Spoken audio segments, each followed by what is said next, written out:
bank, you still get personalized customer service. We have identity-safe checking with LifeLock, identity theft protection. You get personal mortgage lending to fit your needs now and in the future.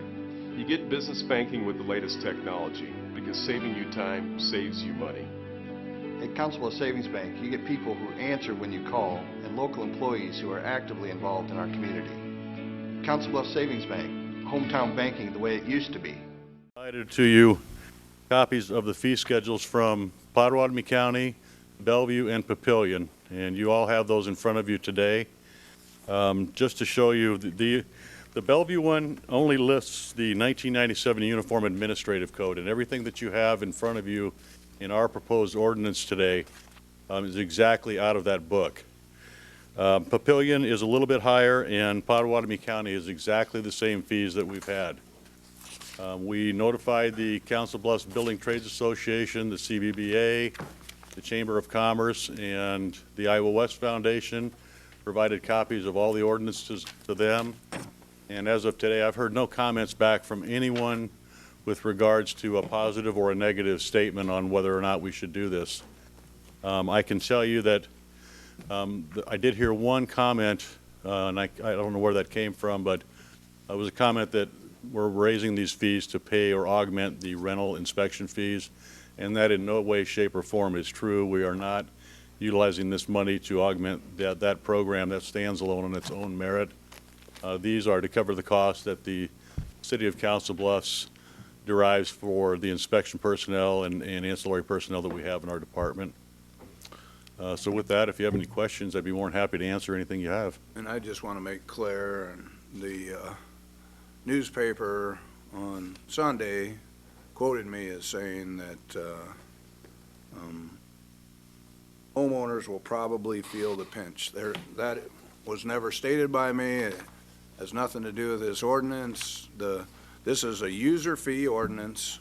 People that are building a new home or constructing a new commercial or industrial property would pay this fee. The homeowner doesn't pay the fee unless they are building a new home. The input costs of constructing a new home, if you've been in that business, and I've been in it, financing home builders for 30 years, have grown exponentially. We have not increased our fee for 34 years. And so the fact that this would, in some cases, increase their permit costs of $500 per 100,000 is nominal, I believe, and especially when it's spread out over a 30-year mortgage. And so it's not going to adversely affect construction. It's not going to adversely affect economic development, but it will cover the costs of the inspections associated with the permits that these builders take out. So. If I could add to that, Mayor, the only time it will affect an existing homeowner is if you put an addition on your house, or you finish a basement, or you tear out a kitchen and redo something along those lines. Those are when it will affect an existing home. But that is no different than anywhere else. In my 25 years at Bellevue, we adopted the 97 Administrative Code in 97.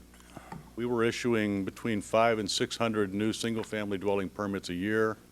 We were doing over 12,000 permits a year, and we heard a lot of comments that this was going to destroy construction, that it was going to set it back 20 years. Well, it didn't do that. We didn't see one reduction in our permits that came in. The one thing I would ask you to consider, though, in regards to this ordinance, is that there are builders out there and other contractors who have or are in the process of entering into contracts with homeowners or with businesses to alter their properties, and the permit fees, they build those into those contracts. So it would behoove us as a city to put off the effective date of this ordinance for 30 or 60 days to allow those folks that have negotiated in good faith to continue on in that vein, so that there would be no increased cost or overburden to a builder. Yeah, I agree with that idea. And really, if we don't raise the fees, then the taxpayer is supplementing the cost of someone to improve their property, someone to build a new home, because the permit fees aren't covering the cost. And and those people have to be paid somehow, so it comes out of the general fund and gets paid for by the taxpayer. So I or you are paying for someone to help someone build a new home in essence, so. I've just gotten a few responses back. I've been in close touch with the realtors on this. Their government affairs committee met. They're not going to come out on this issue on one side or the other of it. So I don't think there's a big issue there.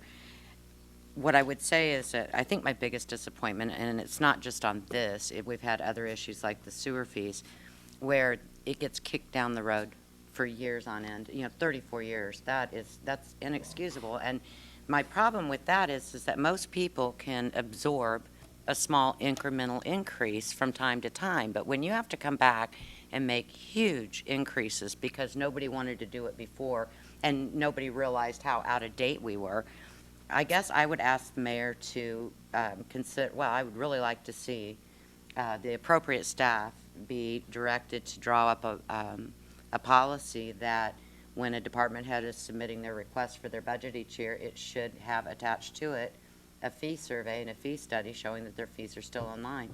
Because if we don't put something, into the policy, or we don't put something into an ordinance, it'll get forgotten, and 30 years from now, another council and another mayor are going to have to deal with, 60, 70% increases that should have been taken care of. I plan to be here 34 years from now. Well, I don't either, but, I just think we should, it's in the best interest of the taxpayers not to have these out of the box huge increases when they could have been addressed in a more timely manner. No, I agree. You'd brought that up earlier in the week, and I thought that was sage advice. And one other point, Mayor, we are only bringing this up to something that's 19 years out of date as it stands. No, I'd echo that, from studying this on a regular basis, so when we do raise fees, that it's not as sharp of a jump. You mentioned fee scale comparisons for Bellevue and Papillion. Do you also have a fee comparison with the City of Omaha? I don't have that with me, sir.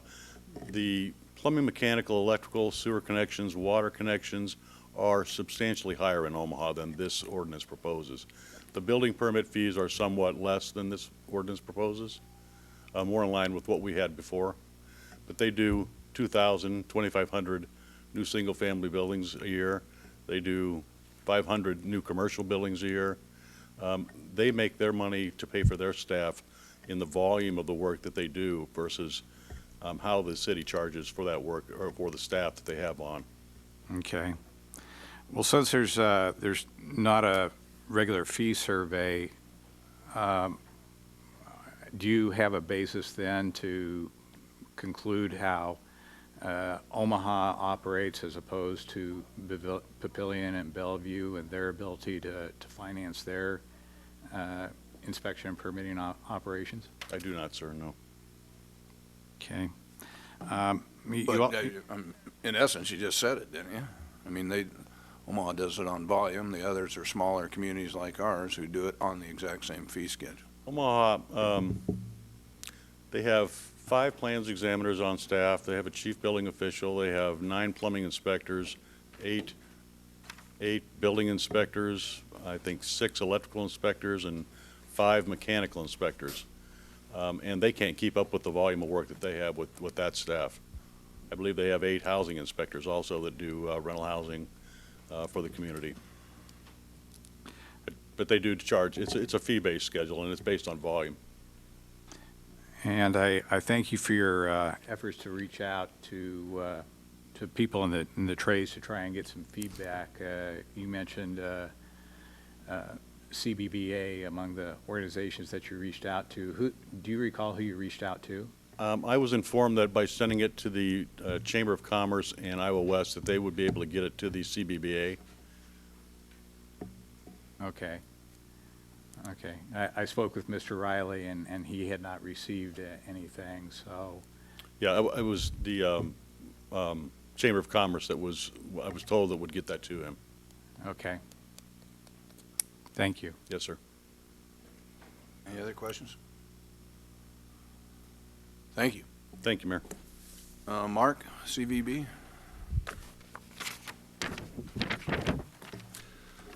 Mr. Mayor, council members, ladies and gentlemen, I appreciate this opportunity to present our fiscal year 17 Council Bluffs CVB proposed budget.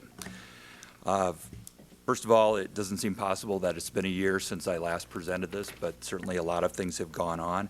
I'm going to ask Josie to go ahead and hand out the initial handouts here as I talk through a few things in regards to our proposed budget. And as has often been cited, past is certainly prologue when it comes to things like this. There's a context in which they're generated. And what we've done is essentially start off with where I've left you the last two times I've come before council in August and November. If you pull out the annual report that I shared with you in November, look in the upper left-hand corner. Essentially, we started looking at our performance this past year, which saw a 10.8% increase in hotel motel taxes generated in the community. That came up to $2,873,339. And certainly the CVB is not claiming credit. In fact, a lot of the credit goes back to our partners within the community.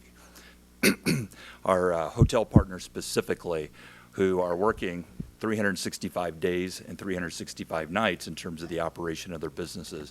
And they're certainly trying to meet sales goals and revenue goals for their particular properties and working hand in hand with us. If you look to the other side, the right side, you'll see the performance that we've had in terms of the meetings and conventions along with the sporting events that we've assisted with. You can see trending upward the amount of economic impact that we've had in those specific areas. Down at the bottom right-hand corner, you'll see the Sports Authority grant that I've mentioned in past meetings.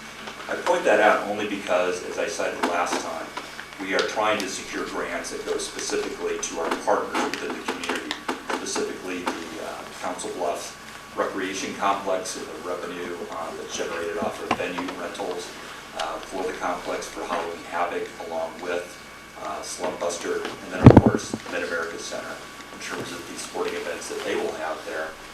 Most recently this past weekend, the River City Classic Gymnastics event, and now we're getting ready for the National Junior College Athletic Association Wrestling Nationals that Iowa Western was so instrumental in securing. Those are the types of things that we want to continue to do in terms of attracting and securing, working with our partners within the community. As those provide us a little bit of context, what we also want to do is look at what, I guess I want to share with you some of the things that we're doing today. And as the mayor knows, we're looking very keenly at trying to secure the 2020 Iowa League of Cities Conference. With the mayor being president of the league this year, it's a very apropos time for us to be going after that and bidding for it. And I can tell you that most recently on Friday afternoon, Josie and I met with Mark McCanny and his team about how do we line this up to make sure that we get it in 2020. And imagine what we can share in that year. All the things that have happened since you last visited in 2014, all the things that have come to fruition by the fall of 2020, the things at the River's Edge, West Broadway, and the like, that we can share with the counterparts, your elected official counterparts, as well as city staff counterparts across the state of Iowa. And I think with those kind of sharing opportunities, we start batting down some of the negative images and criticisms that we've heard in the past about Council Bluffs. As far as where we're at with the budget, I'll ask Josie to go ahead and pass that out in terms of what we are going to be asking for this fiscal year.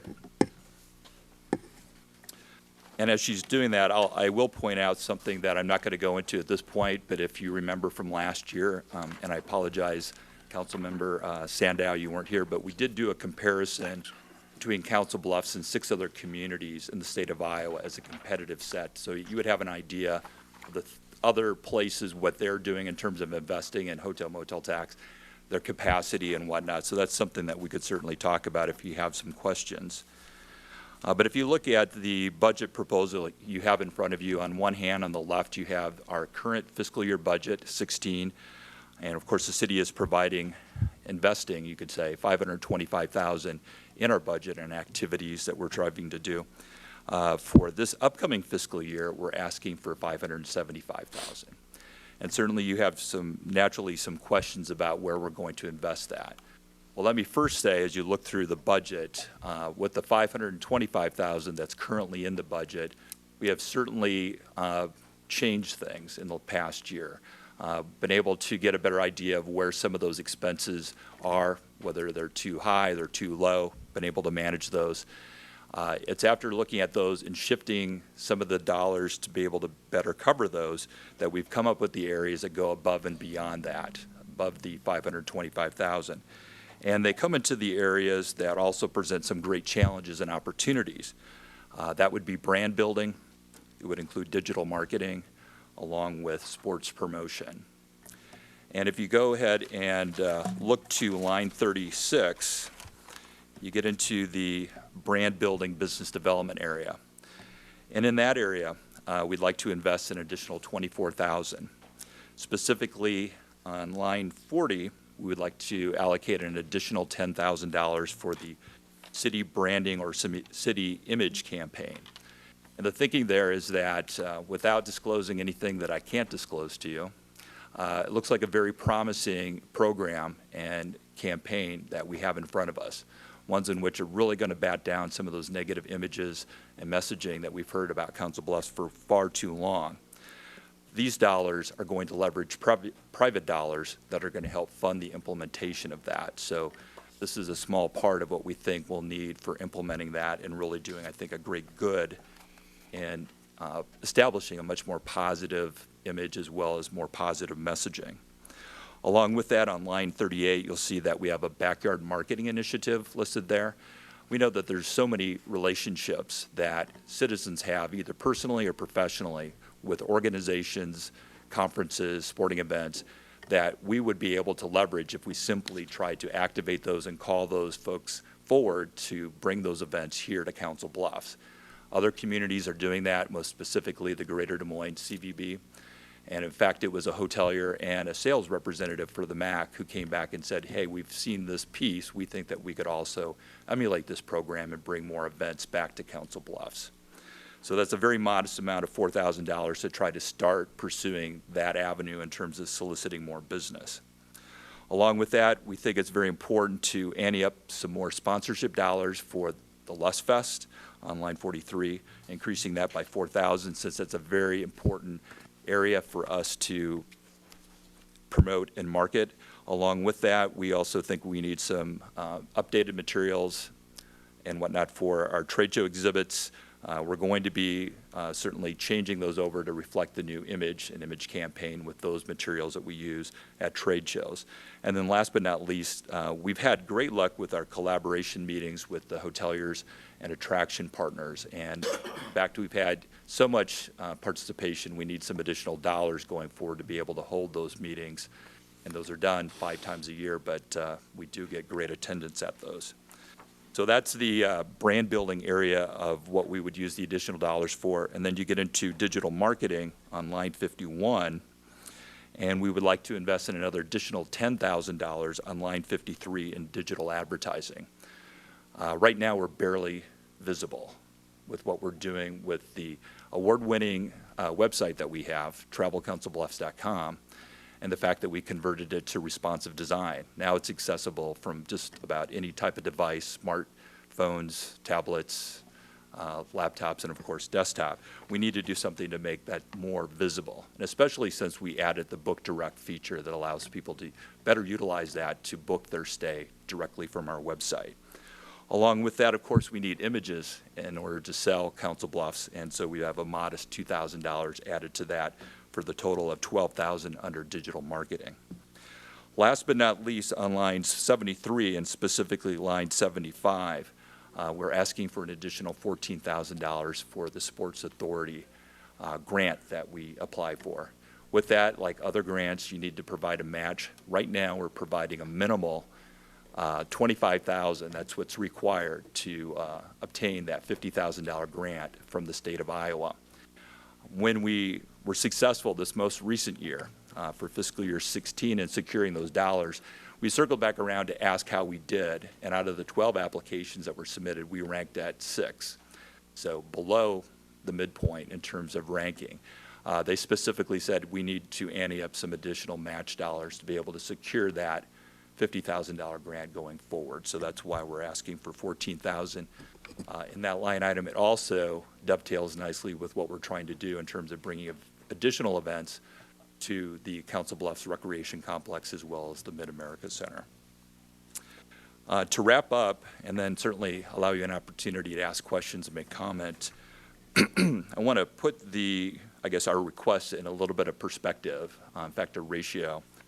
The $525,000 represents 20.25% of the previous fiscal year's net collections. So as you were ascertaining what you were wanting to fund the Council Bluffs Convention and Visitors Bureau, you were able to look back at the prior fiscal year 14, and see that $2,592,380 were collected by the city.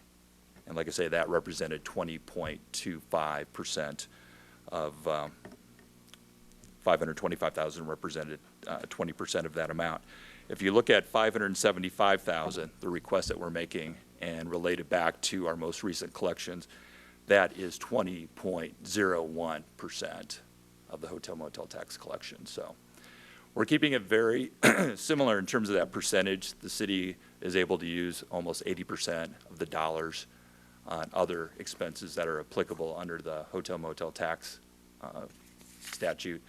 And at the same time, I think we're being very competitive in terms of bringing events and activities, and certainly raising Council Bluffs' profile. We're doing it at a funding level that's much less than our competitive set. So with that, thank you so much for allowing me a chance to present this information. I'd certainly be happy to answer any questions. And so you gave us the percentages, but as dollar amounts, it's 280,000 round numbers increase in hotel motel tax and a request for 50,000 of additional revenue. Correct.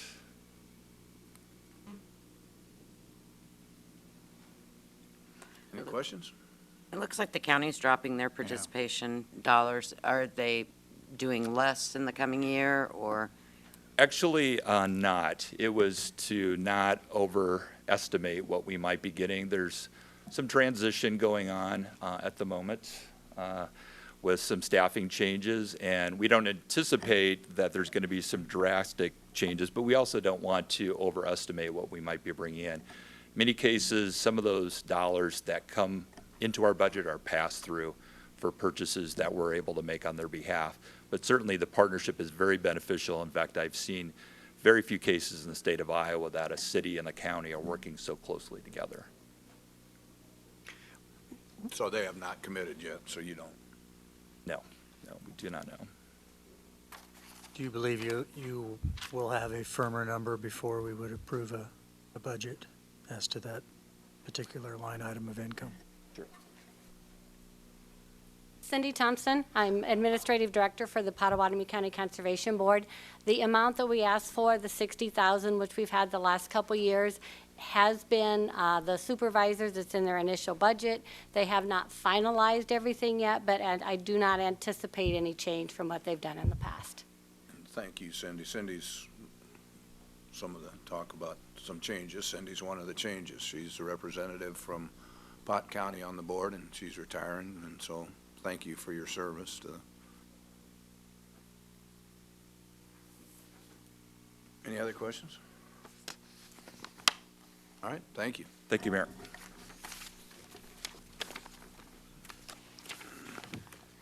All right. Dan? Keeping on that theme of budgeting, as you can imagine, we're in the thick of the budget, and so Dan wanted to kind of update you and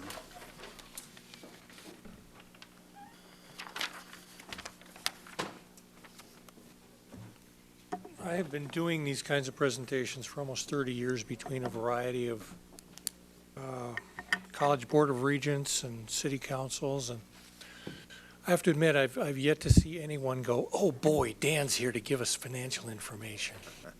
But there's always hope, and we'll always kind of hope that it happens. Have we got, turn it on first.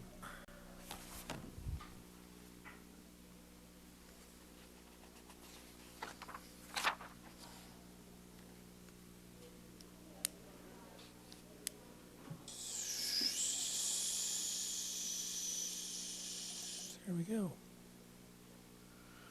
Okay, this will wait a minute.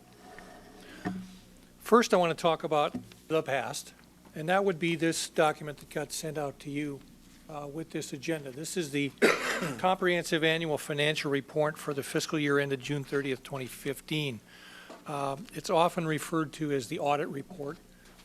It's a misnomer. This is our financial statement. This is the main piece that we use when we go out to issue debt to communicate to bond houses and to interested buyers what our financial position is and how it's affected.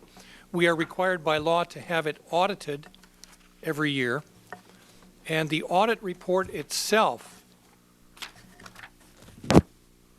is these 2 pages. That's the audit report. And basically what we look for is we look for that to say just what this one says, which is, in our opinion, the financial statements referred to above present fairly in all material respects the respective financial position of the governmental activities and so forth of the City of Council Bluffs as of June 30th, 2015, in accordance with U.S. generally accepted accounting principles. That's what the auditors do. They come in, they don't give us advice about whether we've spent the money well or not well. They don't give us financial planning advice. They simply come in and say, did your accounting procedures present the material in a way that's fair and understandable, in a way that's standard to everyone else that writes these things? And we have done so. The audit report itself is just those 2 pages. The rest of it is financial information of different sorts. Right after the audit report, there's something called management discussion and analysis. We call it the MD&A because everybody likes to use letters and indicators. But what the MD&A does is it puts into a narrative some of the highlights of what's happened financially in the city in the past year. Directly following that are a couple different kinds of financial statements. You'll see Exhibit A from pages 24 to 29 takes all of the financial activity and puts it into two reports. One is a combined balance sheet of all funds. It's still called the Statement of Net Position. It used to be called the balance sheet, and then it was called the Statement of Net Assets, and then it was called the Statement of Net Position. And I don't know what we're going to call it next year, if we're going to call it the statement of how many walleyes Roger caught on his last fishing trip, or what we're going to call it. But it basically is the balance sheet that says how our assets compare to our liabilities and how healthy are we. We are healthy. On page 26, it gives the net position reports. They are pretty much all in the positive areas, and we have overall in the city we have about $550 million worth of assets combined with our sewer plant, our buildings, our cash, our receivables, all those things that come together. So that's an overall view. Then the exhibits C through I, which are on pages 32 to 47, break those down by fund. And the fund is the basic piece that we use to report financial information. It's the jar or the box or the basket that you set funds aside in to do specific projects. For example, when sewer funds come in, the people that pay those want to know they're going to sewer expenditures. And so we put those in a sewer fund or in a sewer jar so that only sewer funds are used to pay the operations of the sewer system. And that can be documented in this. Another one is the road use tax fund, because that comes in for specific kinds of things, or even the hotel motel tax, the local option sales tax. Those are all kept in kind of separate boxes. Now, they don't have separate checking accounts, but they are tracked separately to make sure that the funds that come in from those sources are used properly. And then each year, it's audited right now by the state auditor to assure that we're accounting for that properly. And again, we've had some good reports in the past, and we've again this year gotten what's called a clean report with no findings in it. Following those statements are a bunch of narratives called the notes to the financial statement, starting on page 49. And what that does is talks about a lot of our accounting procedures, accounting policies, the things that might not be standard, or they might be standard just to reassure the readers that we are doing what they expect to read about. The notes also include some extensive reporting on the types of assets we hold. What are for example, the capital assets that we hold are listed on pages 58 and 59, down to the land that we hold, construction in progress, things that are going on that we've spent money for that haven't gotten into the assets because they're not finished yet. But we do track them. Vehicles and equipment, infrastructure, road network. Then we talk about what the depreciation is on those. And we have them in two forms. One is the governmental activities, as you can see. The other is the business type activities. Governmental activities generally are those things supported by property tax funds or other type of public tax type money that come in. Business type activities are those things that are supported by fees and are expected normally to pay for themselves without any other public support. That would be things like sewer fund, the water utility, which we don't report, but that's one of them. The refuse and recycling fund. Those are things where there are fees established to run those. They're business type sub funds, so we expect that those businesses will support themselves. Then it goes into some talk about our liabilities, what we owe in debt, and what kinds of debt there are. There are 5 or 6 different kinds of debt that we hold or that we owe, and it goes into some pretty arcane discussion of those. We not only hold debt for bonds, we have loans, we have notes, we have some, well, they're kind of zero interest repayment grants. We have pension plans that need to be reported, primarily IPERS and MFPRSI, the police and fire retirement.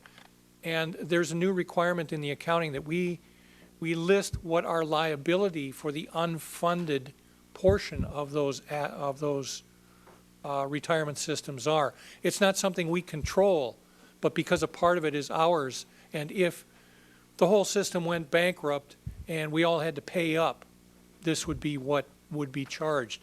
We're in the range of 21 million on that. I don't expect that to come due ever, really, but it's something that to show the relative responsibility for retirement responsibilities at that state level through that state fund, Council Bluffs holds a part of that responsibility, and we reflect that in here. There's also other post-employment benefits that are necessary to provide for. Talks about the funding policy for those and the valuation on those. So there are a number of things. We have a transit authority agreement. We have our employee health plan. And because those go out multiple years, they're considered commitments that equate to money that we're going to owe. And so that's why we have to disclose those. Following all that disclosure, which is fascinating reading, especially for those of you who are attorneys, fascinating reading. There comes what are called required supplementary information, and most briefly, those are simply comparisons of actual to budget. Did we do what we expected to do? And then there's some listing on retirement plan funding in that one. The statistical section follows that, and the statistical section isn't audited. It's not information to that level, but it does give financial statement users a little more information about the community itself, what the financial trends have been, what our capacity is for revenue, who are our biggest taxpayers, how close do we get to our debt limit, what have we had pledged there, what's our employment level been, how many traffic accidents have we had, what's our circulation at the library, those kinds of things, background information that lets the user review that. The final piece is a financial assistance section that is what's called an A-133 or a single audit, and that's a special audit focusing only on the federal grants and federal dollars that we get. It's required by the federal government that take place, and again, the opinion on that is that we had a clean audit.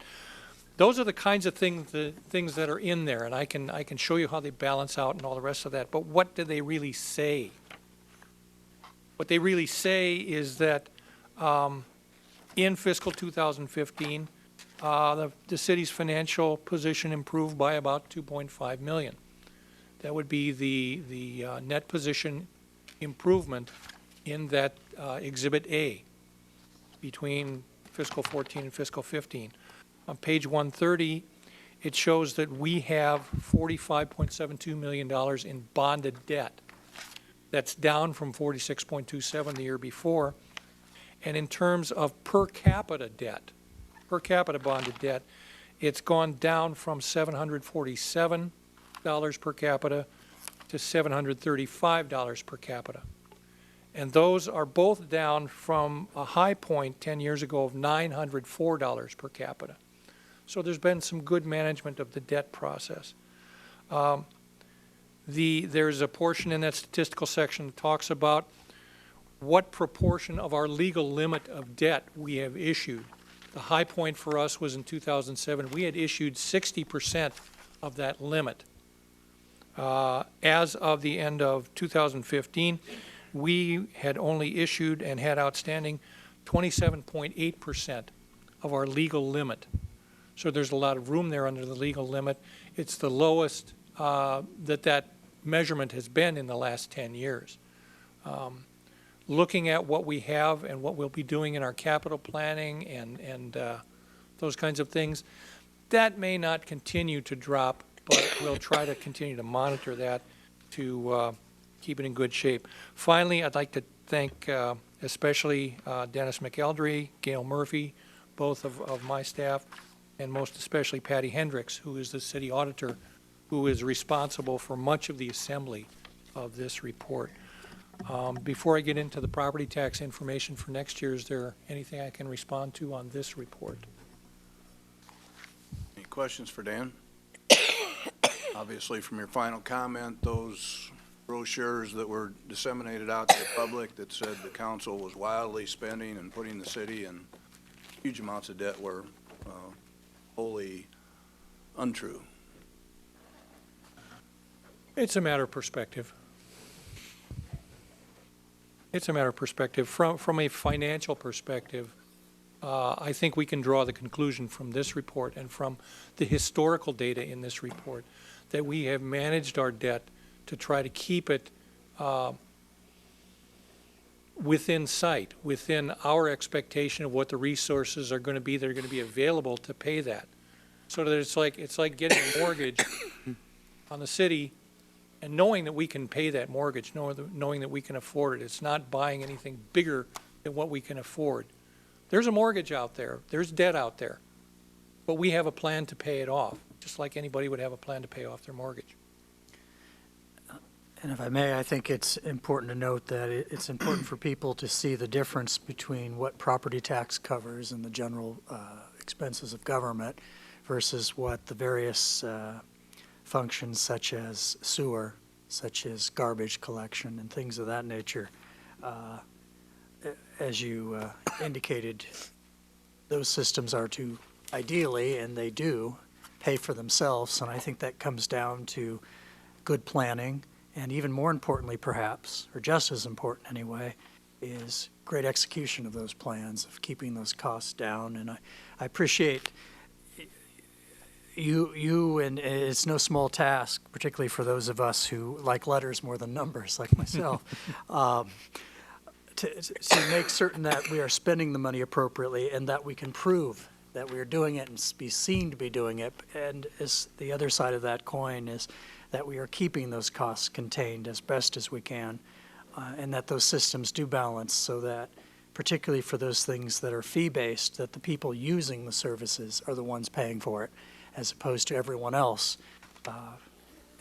Particularly a lot of folks who are in no real position to subsidize those, don't get forced subsidizing particularly larger things, which wouldn't be appropriate, in my opinion. And I'm glad to see that in the numbering system, we can show that, in fact, that things are getting paid for appropriately. And so your piece of it's so very important. And for those of us, like I say, who like letters more than numbers, and it can be somewhat tedious, but nonetheless, to look at these and to look at the summaries and the actual data is so very important. And I want to thank you and your team for all you do in that as part of the process and helping us make the two parts of government make educated decisions about the past and about our projections going forward. So thank you. Thank you. I'll pass that on. Can you punch up the size of that text? Sure. That is not just me.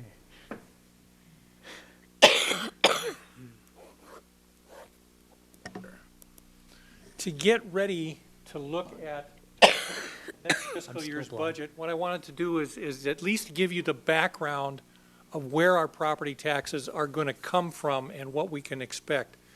The kinds of properties that are classified in our system are residential, commercial, industrial, railroad, utilities, except gas and electric, and then gas and electric are accounted for separately, other kinds of things, and then military exempt properties.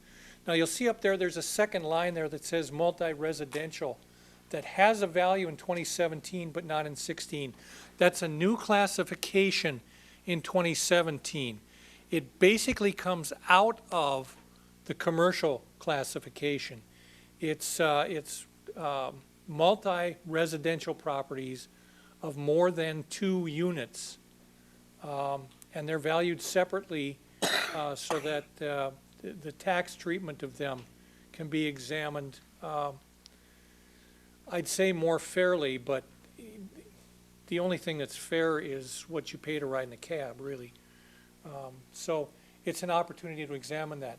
Therefore, on the change in the tax base, what I've done, because there is no multi-residential for 2016, I've added the multi-residential commercial together, which is what they were back then, and made that comparison. So that shows that that section went up 11%. Almost everything went up a little bit except other, and the military exemption property, where the exempted property decreased slightly. The gas and electric utilities certainly dropped some, but overall, that bottom line is that our total values outside of ag land and buildings went up 3.5%, and ag land and buildings took that to just a little bit less, but generally our values went up, taxable values went up about 3.5%. That gives us that much more resource. Now, if you also want to break down those categories as what proportion of the tax base is each one of those, that gives you an idea who's paying the property taxes. You'll see during the year that we're in, the property taxes that are being paid right now, residential taxpayers pay about 50% of the taxes. Commercial and industrial pay about 40% together. And everybody else then pays about the remaining 10%, with the major portion of that being the gas and electric utilities. With the breakout of the multi-residential and the increase in the commercial and multi-residential values, they will pay about 2% more as a proportion of the total, which means residential then will only have to pay 49% of the total. That doesn't mean taxes are going to go down necessarily. It just says that the proportion of the total that's paid are these percentages. It again gives you some idea what kinds of properties are paying the taxes here. They say that a picture is worth 1,000 words. I always offer the 1,000 words, and most times people ask for the picture. So, here's a picture. Graphically, the proportion of each kind of property is represented here, and you can see graphically that residential and commercial are the vast majority of our property tax base. That doesn't change very much for 17, because you'll see that yellow slice, which is the new multi-residential classification, and between the two, you're going to see that that's about the same between the 2 years. So our tax base did not change dramatically in one direction or the other during this last year. And that multi-residential will continue to shrink. Each year they take away about 5 3/4% of the valuation until it gets to the point where the taxable valuation, until it gets to the point where it meets the regular residential taxable valuation, which I think today is like 55.4 or some percent of value. It's something above 55%, but yes, in the whole rollback plan that's out there. How does Now, this address, though, on the multi-resident, just because I want to be clear, I know that the law also changed to allow if you had a property that was a mixed use, the assessor has the ability to just make it all residential, even though there's commercial below. Remember when they changed that? And I'm wondering how Yeah, that's going to affect. they had addressed it somehow, but I don't know that they'd actually cleared it up. The law was real vague as to how they addressed mixed use, and so if it was more than 50% residential value, then the whole thing was to have been considered residential value if, well, and that isn't even right. If the assessor thought that they gave more than 50% weight to the residential value, but it didn't tell them whether that was dollar amount or square footage or, so it was pretty vague and left it up to each county's assessor, and I think the legislature went in last year and tried to correct it. I don't know if they got it corrected or not. The bottom line for all this is that our taxable valuations increased that 3.5%. We expect that that's going to produce about $1.4 million additional at the same 17.75 tax rate that we've had in place for the last several years. Our expectation our expectation of the marching orders for determining the tax levy for the next fiscal period is that it stays at 1775. And many of the levies are already at their maximum, so increasing those is not possible anyway. What we have been able to do to keep the levy at 1775 is to reduce the debt service levy slightly, because we did not issue additional bonds for that period. When we issue the bonds, it'll be under the refunding scenario that we've been using, but it will be after the point at which we certify taxes for fiscal 17. So it will stretch the repayment period out just a little bit. But it does keep the property tax levy at 1775 for another year, and we will be bringing that to you with most of the details at the next council meeting on the 8th of February. So this is just something to give you an idea about property taxes, because that's probably a lot of the question you're going to get is what's happening to my property taxes. If your property value stays the same, your taxes should stay the same. Now, I see a couple of smiles around the table, and the probability that your property value stays exactly the same is probably dreaming in some cases. But whatever your property value goes up, you will pay that in taxes, just as you would otherwise. But the tax rate itself stays the same.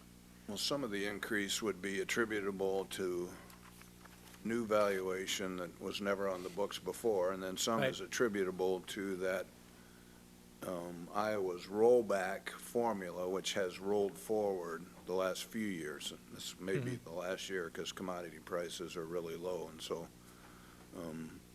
but we had gotten some gains because of that. So if they've rolled your valuation forward, you're paying higher taxes on your city taxes.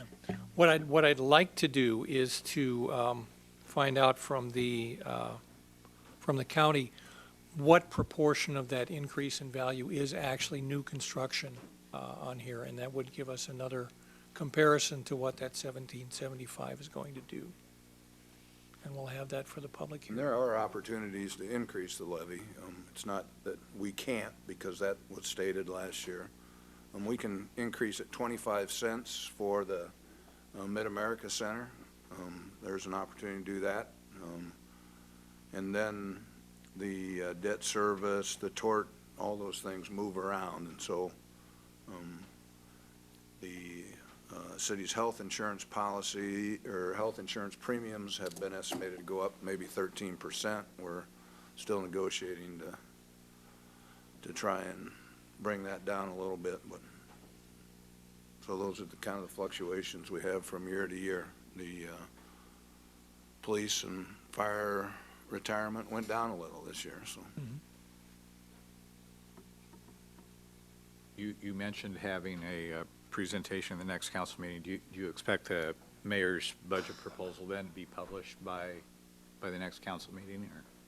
Or? We hope to call for the public hearing so that we can make that publication following the approval of the public hearing. So if you don't have it, you'll have it shortly thereafter, so. Yeah. Effectively, we want to have it for that meeting so that you know what you're calling a public hearing for. Right. I just appreciate as much opportunity to study that in advance. Give you at least 24 hours. Well, I'm glad to know there's somebody that's excited about looking at it. Okay, that's what I have for you, unless you have questions. Any questions? Thanks, sir. Okay, thank All you. right, let's jump to reviewing the agenda. Any questions on the consent agenda? Just for Dan, while he's walking back, I don't need a response, but I noted, oh, you can stay put. I just noticed that the list of bills normally have that list sorted two ways, one alphabetical, one by dollar value.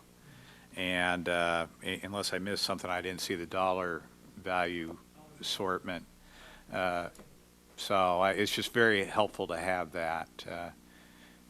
So otherwise, I'm reading a lot of detail. That I love all the detail that you give, but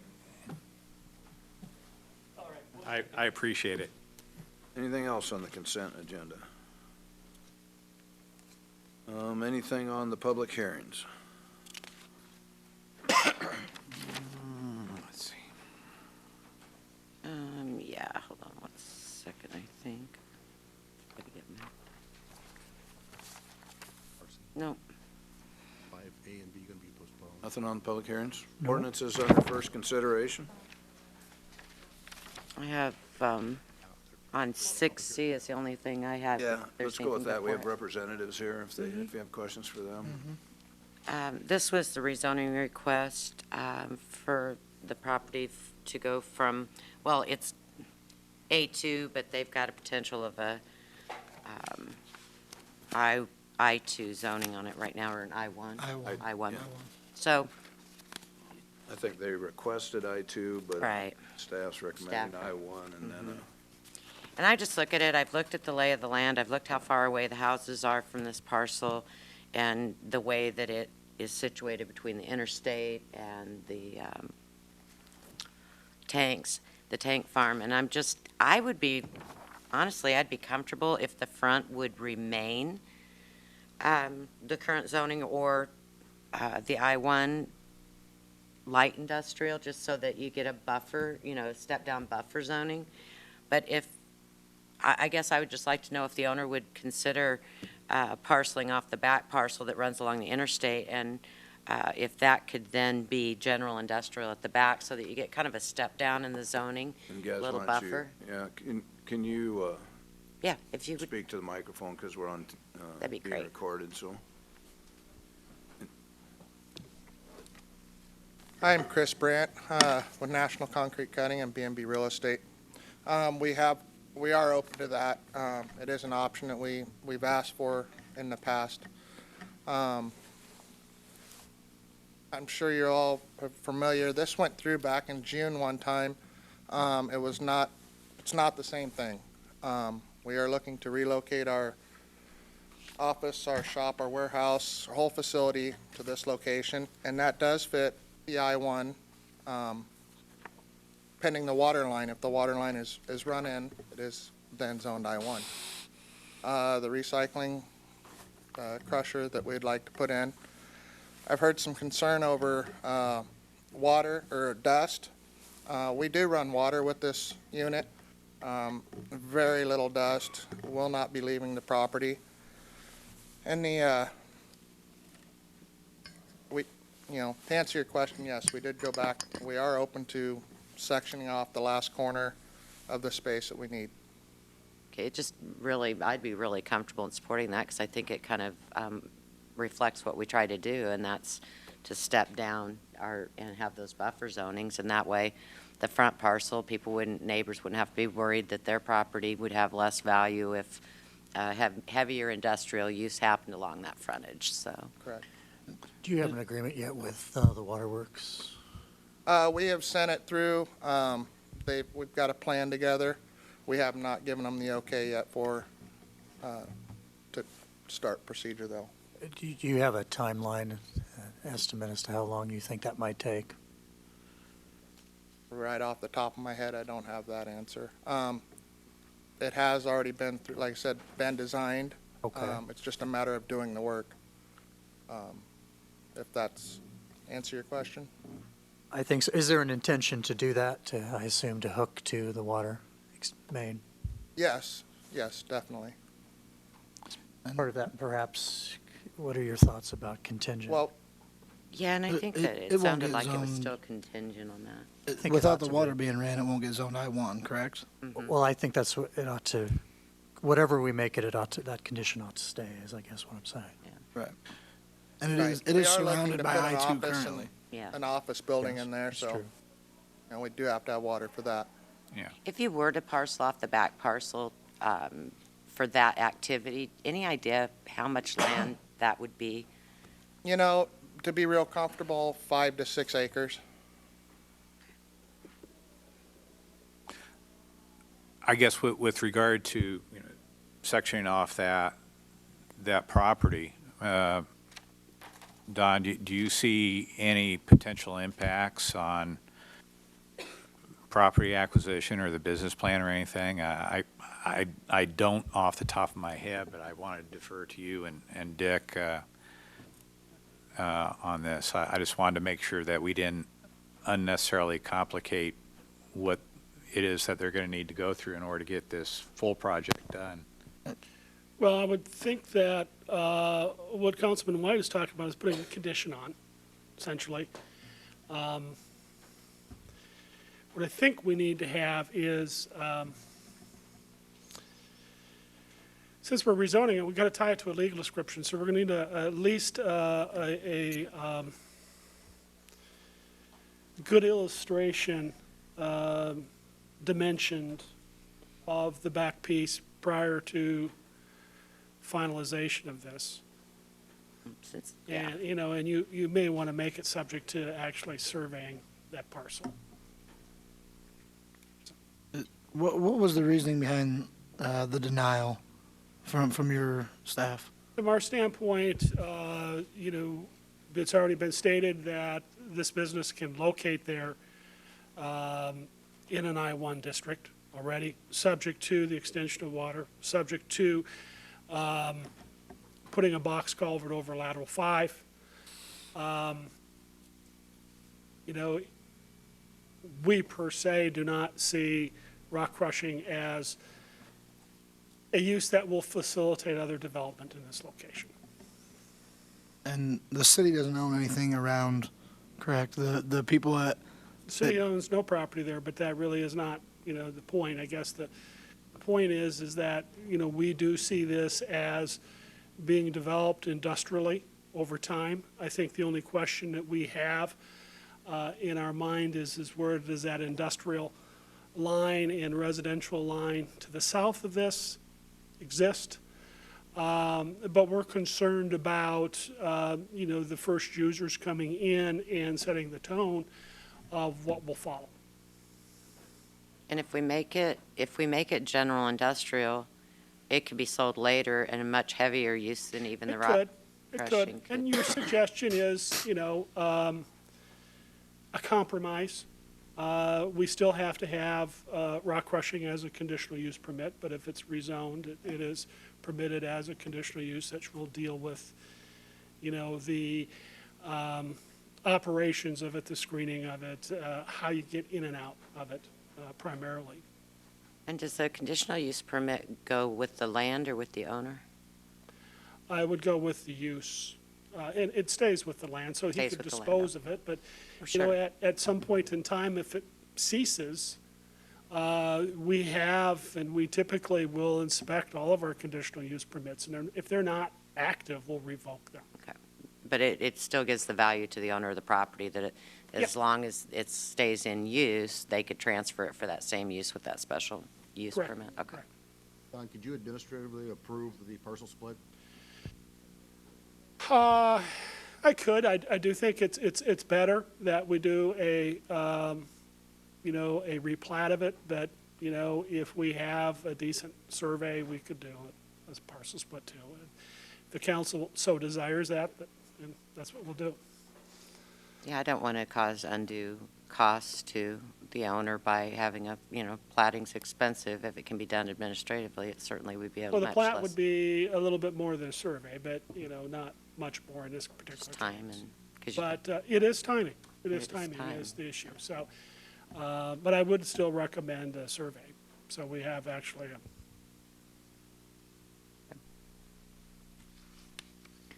Other questions, comments, or concerns? That does seem like a good compromise between allowing a use, but at the same time reasonably try to take into account future uses nearby, and I quite like that. Well, in the area they were looking at was up against the interstate, which, you know. Well, that's true. Any noise would be drowned out by the cars anyway. That's true. So. Absolutely. That's true. That does sound like a reasonable compromise to me. Excuse me, Council. Items 5A and B,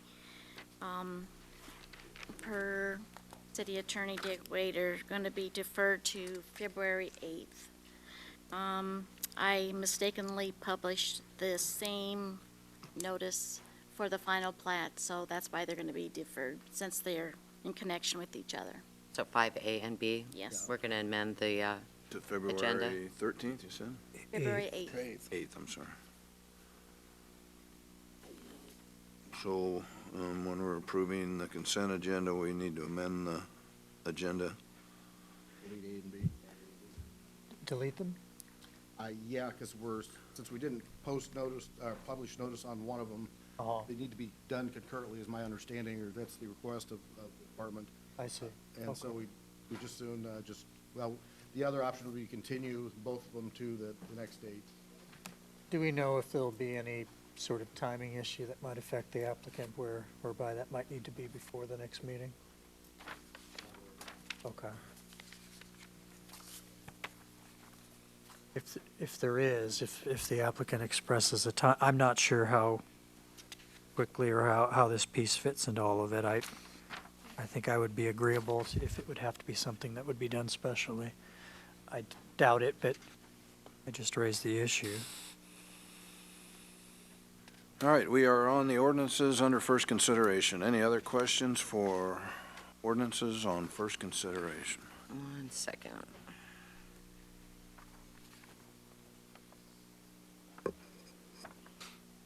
Yeah, I did. 6B, the North Broadway.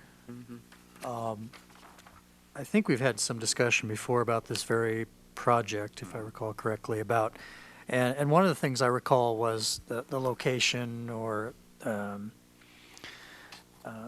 mechanics. I'm struggling for the right word here of the entrance and how, being right next to the creek and it being Sylvan being a fairly narrow road.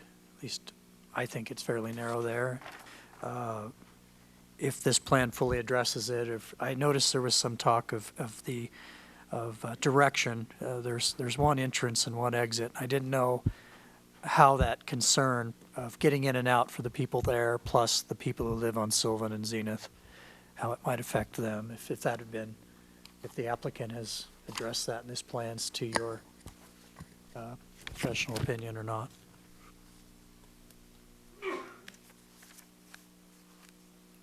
We looked at this like before. I do think that Public Works did have some concerns relative to the distance from the bridge over the creek. I think they've addressed it. I'll let them speak. They've reviewed it. To my knowledge, they haven't said that's an issue. Okay. The other thing is, and it is as far as it can be, quite frankly, on their property to the west as possible. Well, that's true. Before you get into terrain issues and until you get into the single-family neighborhood.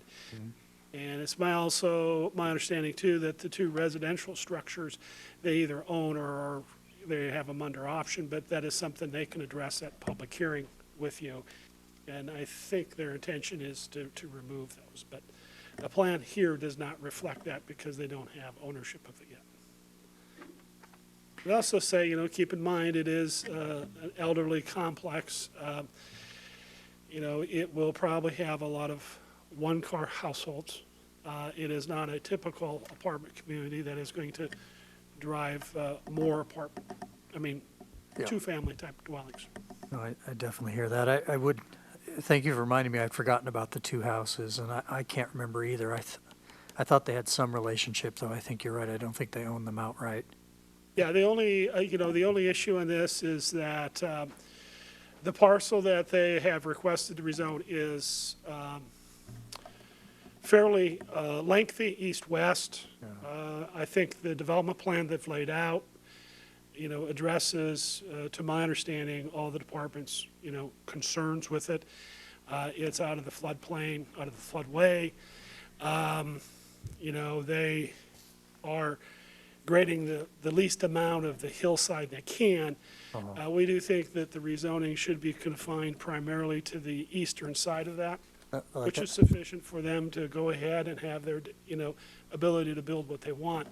The western side, we would say, should remain in the I-2 designation because we really question whether or not that is possible to be developed in the future. I suppose anything is possible, but it would have significant grading. It is above other residential properties.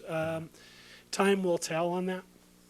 So that is really the only change. I think what they've submitted fits well into the neighborhood architecturally, and I think it's a good project.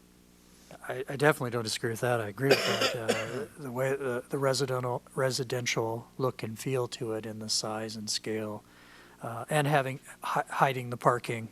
In my words, hiding the parking behind the building so that you see a house type structure as opposed to giant expanses of parking lots next to an established neighborhood is very, very encouraging. Other questions for Don? Other questions on that item? Any other questions on ordinances under first? Ordinances under second?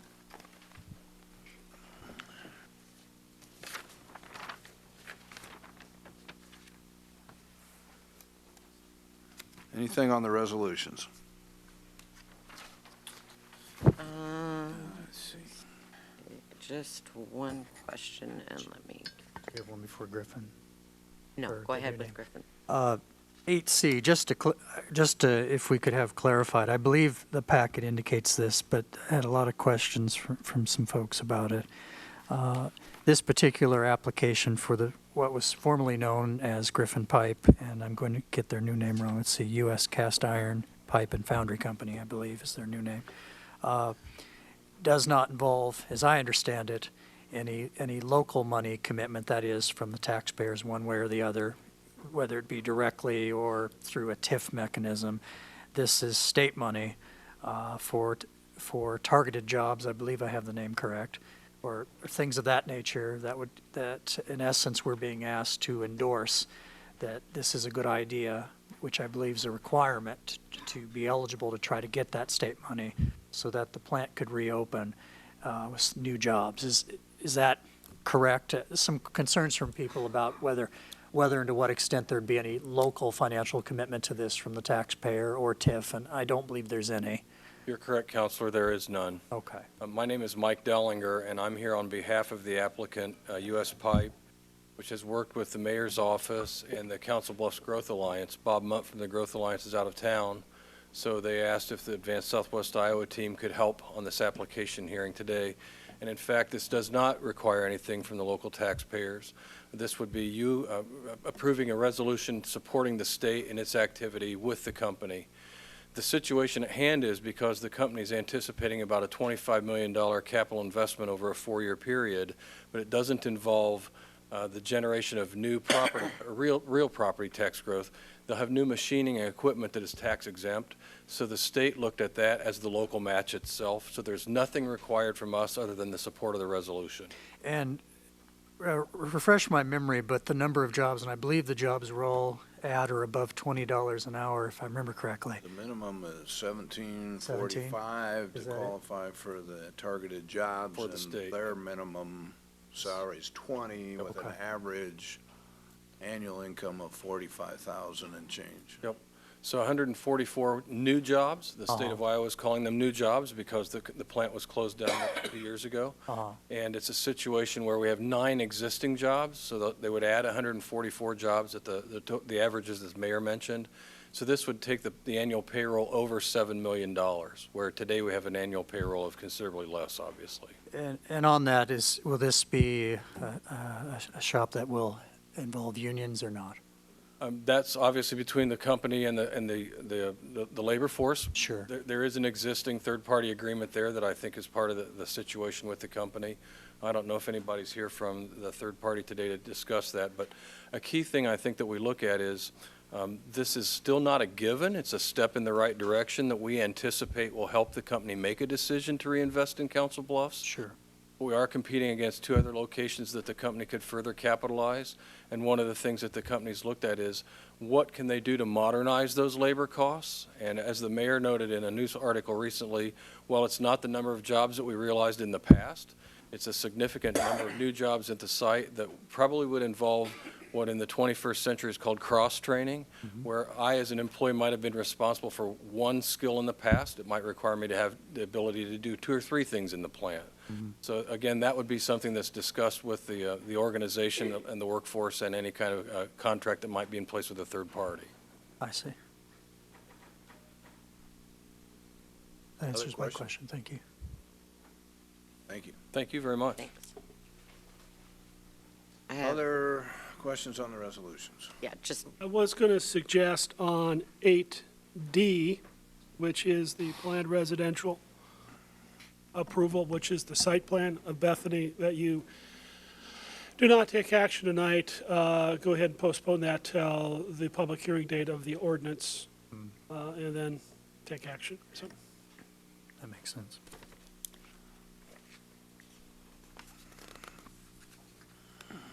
So 8D will go to February 8th also? February 8th.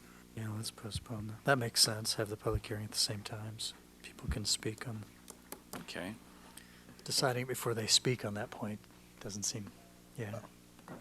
And I don't have a question until we get down to G, and that was just a clarification for my benefit. Any other, before we get to G? Briefly on the golf fees, 8E. Larry, refresh my memory. How many years, it probably says it here, how many years has it been since we've raised the golf fee? That one we addressed fairly regularly. And Larry, do you have a comparison to the other golf courses in town? that what you have? I Perfect. think that was in there, and it, I thought it was, but then it was. Yeah, I didn't see. I think you're right now that you said that it is fairly regularly. However, it appears that it's still quite competitive, and this would keep as I understand it, and correct me if I'm wrong, please, it's necessary to raise the fee for people who voluntarily choose to play golf at these facilities, and so that we have enough money to continue to run them in the fantastic way they're run, without having the general taxpayer subsidizing a golf course. That's where we're trying to get to, yes, sir. All right. Lose less. All right. Because I did have a couple people questioning. They thought perhaps that our aim was to have general taxation subsidize golf, and I told them no. And in fact, this sort of thing, the people playing it, if it costs X to have a facility that is nice and that functions, then you've got to raise X to do it. So there are really only two ways to do it if you keep it going. And I think we ought to. The people playing it pay more, or everybody else does. And this seems like an appropriate way. It's not something somebody has to do, and if you're going to do it, you ought to be the one paying for it, it seems to me. Yeah, and I appreciate that they're going up in small amounts from time to time instead of huge jumps in any given year, so. That's a good point. Well, and we probably would have made the move a little earlier, but after the flood, the course took a while to get it back, and now it's in great shape. So It is in good shape. as you can see, it's appropriate based upon our competition, and we think we need to be there. And I think there was even discussion at the time. That's a really good point. At that point, trying to get people just to come back, period, raising the fees at that point would have been penny wise and pound foolish, in my words. One thing that's been lost on this, and I think it's kind of unique, Tom has come up with, actually there's a little hidden piece here of golf that's actually free. So if you look at the Westwood fees for youth playing Westwood, that fee goes down to zero. But you have to be accompanied by an adult. So we don't generate much money with that. There's been a couple of courses in the area that's experimented with it. They found actually they make more money because parents bring their kids out, they teach them golf, we develop new golfers. So we think that this is actually good for us financially, and Westwood can use a little more play, so it should really work out great for us. So it'd be interesting to track it and see how it goes. Thank you. I hadn't noticed that, and that's a really good idea. Other questions?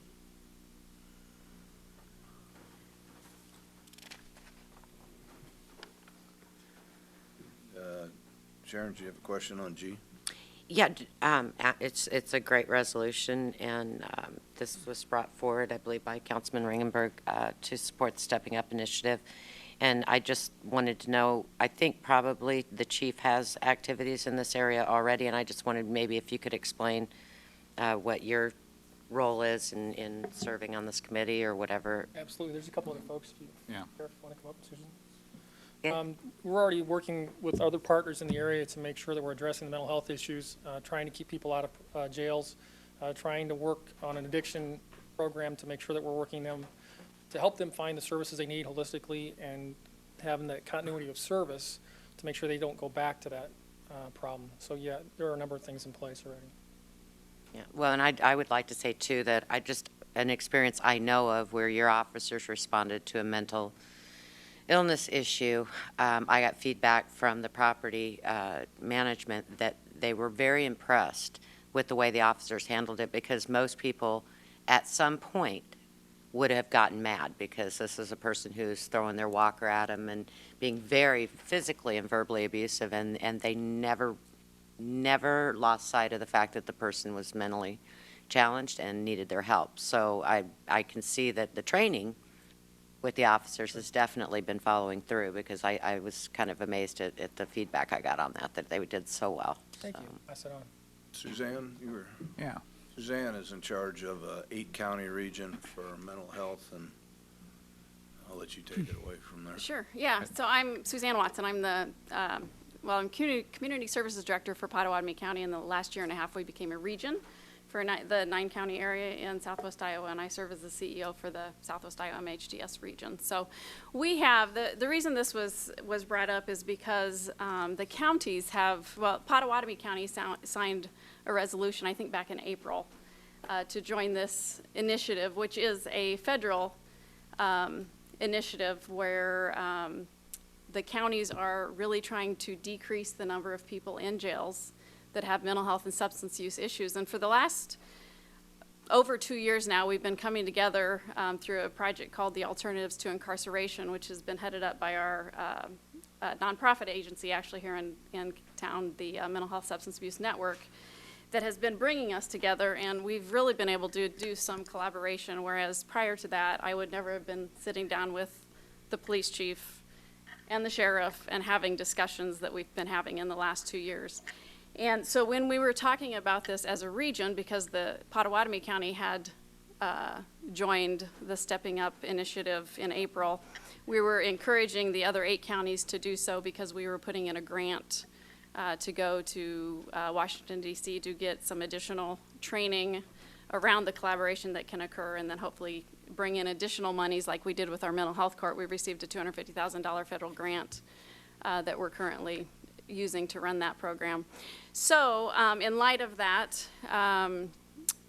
it was brought up that perhaps it would be a good idea, since we've already been doing this great work and we haven't really received much attention to that fact, that if the city also joined in that effort with us, it's not a financial contribution whatsoever. It is just recognizing that we are already doing these great things, and that if we put a name to it, it sometimes helps in making sure that we keep it out in front of us and that we do have positive results.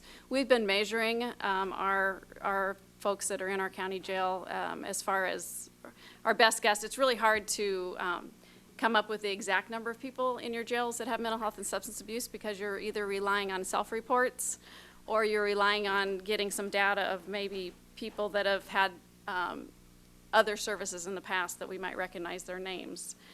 But we've, over the last 2 years, we've been looking at what we call snapshot data, just looking at the data on a certain date 4 times a year. And we've had anywhere from 23 to 55% of our people in jail that are either self-reporting or that we know have had a mental health or substance use issue. And there are other people there that also have those issues that we just don't know of. So it is a big issue. It's a huge issue in our Pottawatomie County Jail. So we just think it's great that the City Council is making a decision whether or not you want to go on record as being a supporter of that. So Anytime you reduce recidivism of incarcerated people, you save taxpayer money. So. Absolutely. Absolutely. And we are, actually it was Chief Carmody and one of his staff members who brought up the idea that, hey, if we just had somebody in jail, a staff person who could help case manage and coordinate services before people left the jail, that would help stop some of the recidivism of those people that are just constantly seeing back and forth. And from that conversation just 2 months ago, we already have funding starting in July for 2 people for the whole region, but one will definitely be full-time for the jail that will be helping people get services instead of just sending them back out on the street and saying, hey, why don't you call this place and get an appointment? We'll actually help them do that. So it's those efforts that, you know, just getting together and having those conversations and working together, it saves a lot of money in the long run. So. And you do have mental health court that's similar to drug court? Or? So yeah, mental health court has been going for a year now. We did receive a grant for it from the federal government. I'm unfortunately in charge of that grant. A lot of reporting. Federal grants are just wonderful, but nonetheless, yeah, so we have touched about 15 people currently in our mental health court. And again, it's for those people who, lots of recidivism, people that have been in and out of jail, keep committing crimes, have a major mental health issue and substance abuse issues. All of our folks have both issues going on. And through the support of the team, their sentences are not dropped, but they get additional services so that they can get through the system quicker, and then hopefully we won't see them back in jail again, and they'll continue to get services and hopefully become tax-paying citizens is the hope. So, yep. Other questions? Oh, I just really appreciate you being here today to give us some of this information. And I just want to know, on the resolution, it talks about the mayor is encouraged to convene or draw on a diverse team of law enforcement. So the role that the chief and his staff play now is You're already doing that. You're already doing it, right? Yeah, they are. Yeah, and there's been several people from the Council Bluffs Police Department that have been very involved, from the officers on the street up to Chief Carmody. So it's going very well. Well, I wanted to ask about the opportunity to perhaps modestly expand upon that level of training and cooperation. And where I'm going with this is the Help for Iowa. Crisis line? Yeah, the crisis line, because obviously to the extent that that staff can help maybe direct people to get referrals more proactively rather than having to get them through a county jail staff member, that's obviously going to be even more efficient, and that's just part of getting the word out. So I don't know if you want to speak to that aspect of the program just a little bit. You know, I could stand up here for you. You don't want me to talk all day long, because I will, because it's very exciting. The region has really been working on creating crisis services in general, which again touch populations from the time of any type of crisis, which, you know, any of us have a crisis, it can lead to other bad things happening, either ending up in the hospital, ending up in jail, just ending up doing something that you normally wouldn't do because you're in a crisis. And so, yeah, that's the Hope for Iowa Crisis Line started last June, and that's just one of the initial steps. You know, we also fund the mobile crisis team. We have a new crisis stabilization residential service down in Page County that will probably be starting another one of those. Again, that's to keep people out of the hospitals if they don't need that level of treatment. So we're really working on building an entire system of crisis services. So this just kind of fits right in. It's just getting people the help they need so that they don't end up in our large institutions, whether they be hospitals, jails, or places that cost lots of money. Well, one of my areas of concern, and you saw an email, was is what Councilwoman Person White is referring to, is that this resolution encourages me to put together my own committee and replicate the work you're doing. And I don't think you want me to do that, do you? No, I think you're already doing it. And so I think you are that, participating fully I would already. like a friendly amendment to remove that, because to me, it gives some level of expectation for something that I don't expect to do. We're already all sitting around the table doing that's this. what I mean. So it says that I should convene or draw a diverse team of law enforcement, legal, and public health staff committed to reducing the numbers, and you're doing that already. So. Well, yeah, it's ongoing. We're not terminating that anytime soon, are we? You don't need to convene anything new. Yeah. So I'd like to, if possible, Yeah, to we're get ahead of the friendly game on that. amendment and Yep. get that removed, because it's not my expectation to do that, because you're doing it already. No, we don't want to go to another meeting, thank you. So something, I mean, with Mr. Ringenberg having brought this, I mean, would it be reasonable to say encouraged to continue the efforts? Well, I think it does say that. Instead of convene or draw on a diverse team, can we just say to continue the efforts that are in place? Well, be it, in the next page, be it further resolved that the mayor is authorized to take further action as may be necessary to carry out the intent and purpose of the resolution, which I think that it does. I mean, that covers that. Yeah, it just provides you the option at a later point in time. So the amendment you're looking for is just the prior paragraph? The first, yeah. Only because, like I say, there's an expectation, if you pass it, that I convene a group, that it would just be duplicative of what's already happening. And what's written ought to reflect what we intended Yeah. to do. That makes sense. Okay. All right. Thank you very much. Thanks for your work. Again, this is, if all goes well, saves the taxpayer money, so Yep, thank you for your support. Thank you. in a number of areas. I mean, it's just not law enforcement. The expense to hospitals from mentally ill, drug-addicted people is phenomenal. And a lot of times leads to homelessness, which, again, is a burden. So, again, thanks. I'm hanging around because I'm expecting a Yeah. question or two. Yeah, a couple of them. Hounds. And the 13, if I've counted correctly, I think it's separate 13. incidences, some involving more than one arrest. I see, on the other hand, I see that the majority of them occurred in the first half of the year, or at least some months ago.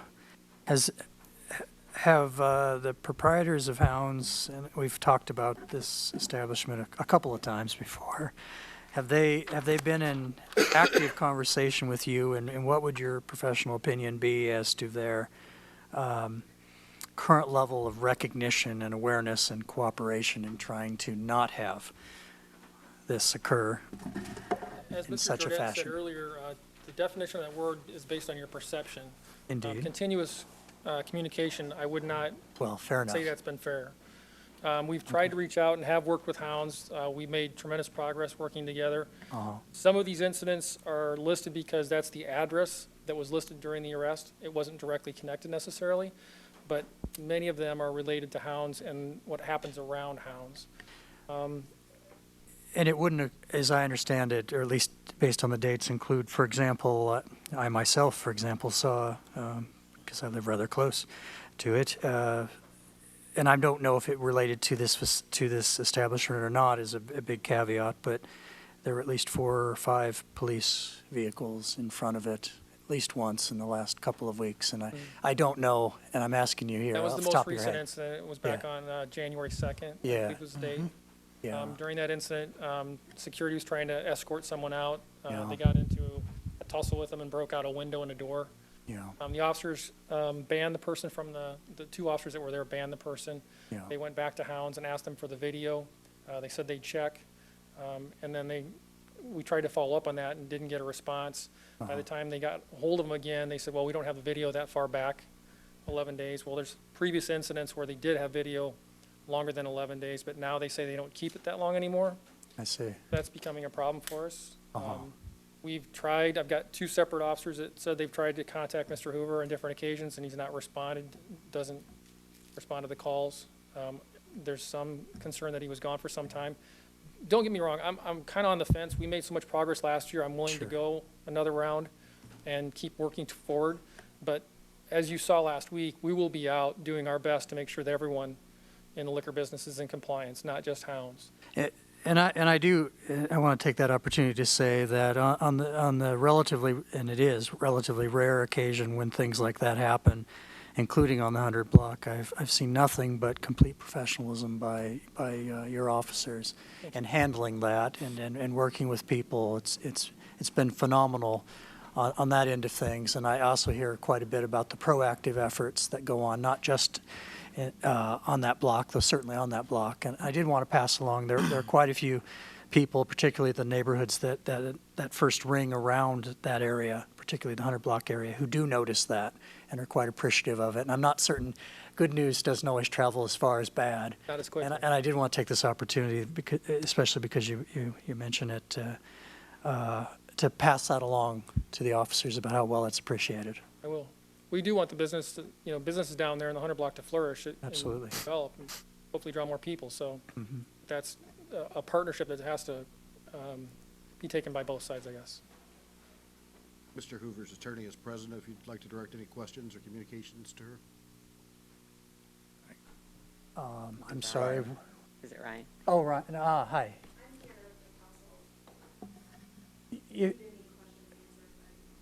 Yes, please. Thank you. I guess while we're waiting, Chief, so I'm kind of getting a mixed message here. We've kind of had a decrease on the level of, on the number of incidents, but I'm kind of hearing a mixed story about what you feel is the level of cooperation or involvement by the owners and the employees. You're absolutely right. We made tremendous progress. I feel like we've hit a plateau. We've tried, there is a clear communication issue on either side or both sides. So maybe it's time for us to sit down with Mr. Hoover again and reestablish that. So we'll be glad to set that up with Ryan, and she was great in getting it set up the first time and working through that with us. Like I said, I'm interested in seeing the businesses succeed, but I want to make sure they do it within the rules. That's my only request. Does that address the question? Yeah, it does.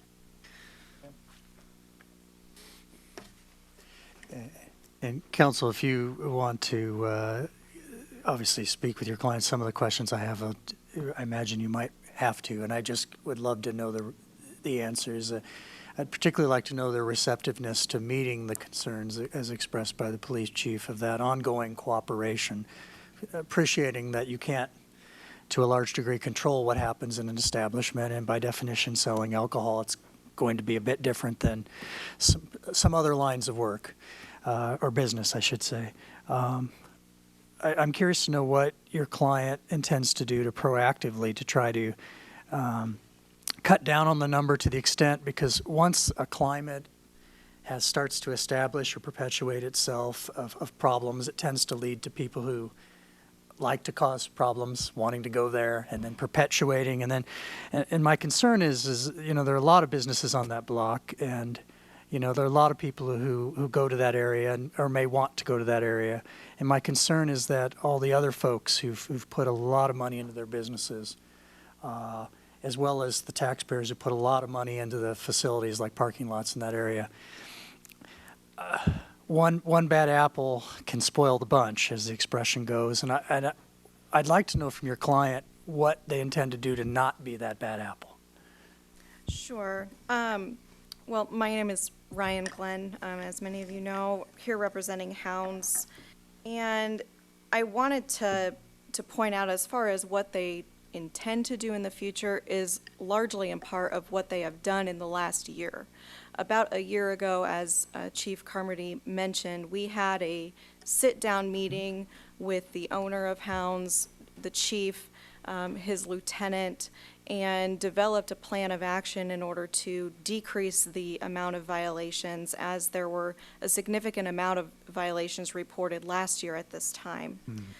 Since that time, we did have the sit-down meeting, as I said, and the owner of Hounds had a separate meeting with Lieutenant Galvin of the police department and his staff of Hounds in order to give a basic idea of training as far as what they should look for in order to decrease the amount of violations that could occur inside of Hounds premises. And that's, again, an important distinction to make, because as the chief mentioned, some of the violations that were listed on your agenda may not have even occurred inside of Hounds doors. The very fact that somebody is passing by in front of Hounds on a public city sidewalk and that individual is acting in an intoxicated manner in the open public, they might just simply say, oh, they came out of Hounds, or, and that's where the incident occurred, and so that's what they're going to put on their report, of course. And so there's a little bit of distinction to make with respect to the magnitude of violations that are listed on your agenda compared to what actually occurred within Hounds doors. But going back to what has occurred in the last year, so they had the meeting with the police department. Hounds has hired 4 security guards to maintain a presence at both the back and the front entrances of the building, in order to basically say, hey, if somebody is coming in and they are extremely intoxicated already, or are just, you know, have that general appearance that they're going there to cause trouble, they're not going to let them in. Do you know about, I'm sorry to interrupt you, do you know about when that those 4 security positions came to be? I know he had one, I know he had at least one at the beginning of February of 2015. Right. And over the course of time, he's added the remaining 3. I don't have an exact date for you, but I could certainly follow up. I'd like to know that. If I could find that out, I'd appreciate it. And were these 4 involved in the meeting with Lieutenant Galvin? Not all 4 of them, but at Just the least one. one of them was, yes. And in September, which I think is important to note, Hounds did let go one of its employees that was a recurrent, had a recurrent pattern with the police as far as the police believed that he was leading to a large crowd of negative patrons, if you will, that could contribute to that climate that you mentioned. And so since September, as you can note on your agenda, there was one incident that was reported at Hounds, and a new manager has been put into place that seems to be working quite well and has a clear understanding to have an active communication with the police and with the owner of Hounds. That manager was the manager who came, I call it Goofy's Corner, but was it Goofy's? Is that what Yes. they've called it recently? The one that's no longer associated with them, Platinum right? Playhouse today, Yeah. but the one that, when they had the nightclub there, then they had their problems. He was the bar manager there also. And just so I'm clear, that's the one who's no longer Correct. associated? Okay. No longer associated with Hounds. You know, I'd like to float an idea rather than, because I'll say I'm disinclined to support a renewal, but at the same time, the whole point of this is to try to, at least in my mind, is to try to ensure that things work well into the future as opposed to necessarily always about the past, though there is quite a bit of past here. And so the question in my mind is it's ongoing? I think, and I just float this idea to my colleagues, if this were postponed just one meeting, I would have preferred your client to have reached out to us considering the past before tonight, but be that as it may, if we postpone this rather than take a vote this evening, so that your client could be in communication with the chief or whomever he might wish as to those current concerns. Speaking for myself, I'd like to hear more about how this won't be ongoing, and I do very much take your concern that things happen in front of a business that you can't control, just like things could happen in front of a person's house that you can't control. And I think some of us have had that occasionally happen. So, but at the same time, and again, I may be in a slightly unique position because I can see from my front yard the front of that business. And so, for example, in that incident, I went outside because it was so loud I could hear it and thought, do I need to call the police? And then I saw that they were already there. It does create that problem where, that I'd like to see fixed as opposed to dwell on the past, as long as it is the past.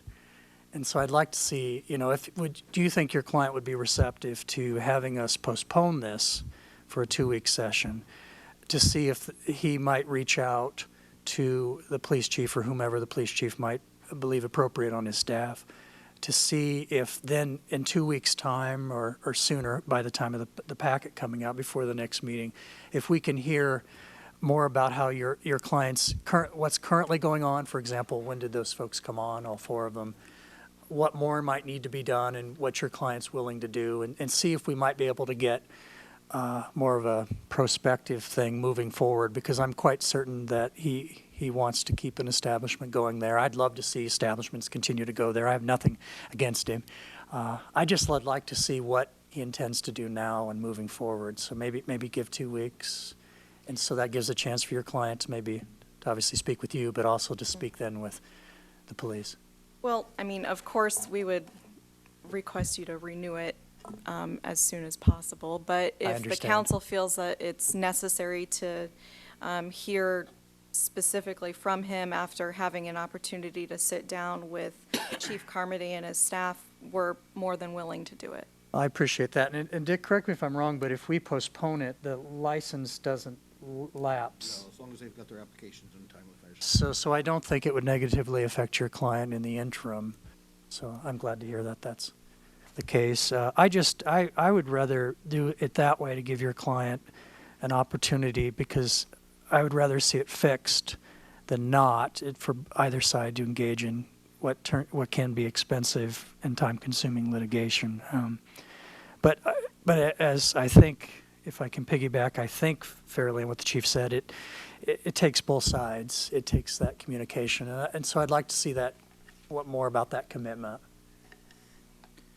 I'd echo that also, because frankly, I recall and made notes from the last time we looked at this, that there were a number of assurances that the level of communication and cooperation was going to improve, and I think that there's some concern about that at this point, and I would also like to hear that addressed a little bit more and get some feedback from the chief as to whether or not he feels we have something better going into the future than what we had in the past year. So I'd support deferral on that. Yes, my request would be that Frank reach out to Lieutenant Galvin directly, because they work the same time frames, and they should be able to get together a lot more effectively than us. They know what the issues are. We can meet in my office. That's not a problem. Oh, like I say, that's however you believe best. I don't think it has to necessarily be you directly. But what I'm saying is I think it would be a great show of effort on Frank's part if he I see. out to set up that meeting. Well, I don't disagree with that. Yeah. I think I've got a record of always being disinclined to vote against a liquor license renewal when possible. You're affecting people's business and their ability to do business. I was really surprised to see this many on here this time around after last year, but I would say that I also did clearly note a break in the activities from September on. So I think it matches up with what the information is that you've brought to us. But I guess I would say to Mr. Hoover that, I guess I'd like a little bit of an explanation, because when we get liquor license renewals for the other businesses on the block, they're on the block too, and we don't have nearly this many violations. So if it has nothing to do with the establishment and people just happen to be in front of it, this should be consistent down the block then, and we don't see that. So it does tend to make it look like it has maybe a little more to do with the establishment than just happenstance. And so he might want to, again, I guess in this instance, I am going to support postponing because it has continued. Anything else? Thanks, Ryan. All right. Thanks, Ryan. Thank you. Thanks, Chief. Anything else on or off the agenda? One thing on the agenda we didn't discuss was the parking meters. I didn't see any change in the original resolution since the last meeting. I just want to be sure that the authors didn't change anything or propose to change anything from what's on the agenda. I think there was a proposed change that Dick sent out that had a, Oh, I saw what Dick sent out, but I didn't see any change. So you would Thank you. You would be amending yours to reflect what he proposed? Yes, and I did have an open question to Dick about that proposed amendment. And plus, on the last page are some slight revisions Al has proposed to this draft as well. But the question that was raised was whether or not we should keep the list of the parking zones in the ordinance or outside the ordinance, and we felt more comfortable about changing a document outside the ordinance by resolution versus having to go back with an ordinance. Am I paraphrasing your? Yeah, exactly. And I would not have a problem with forming it that way either. As opposed to putting in the specific metered zones, if I understand correctly, the metered zones into the ordinance, having the ordinance have set forth a process so that if and when you change the zones, you'd only have to do it by resolution. And what I'm proposing is to Correct. change that one section by resolution, but what Al is proposing is very similar to what we do with our fee structure. Correct. We have an ordinance authorizing this council to change those fees, certain fees, by resolution. And so that's what this ordinance would in effect do, but keep this process, this proposed process in place. So right now, though, I mean, that would be something new, because right now, there's not a resolution process or a hearing process for removing it. It's done administratively. Done administratively.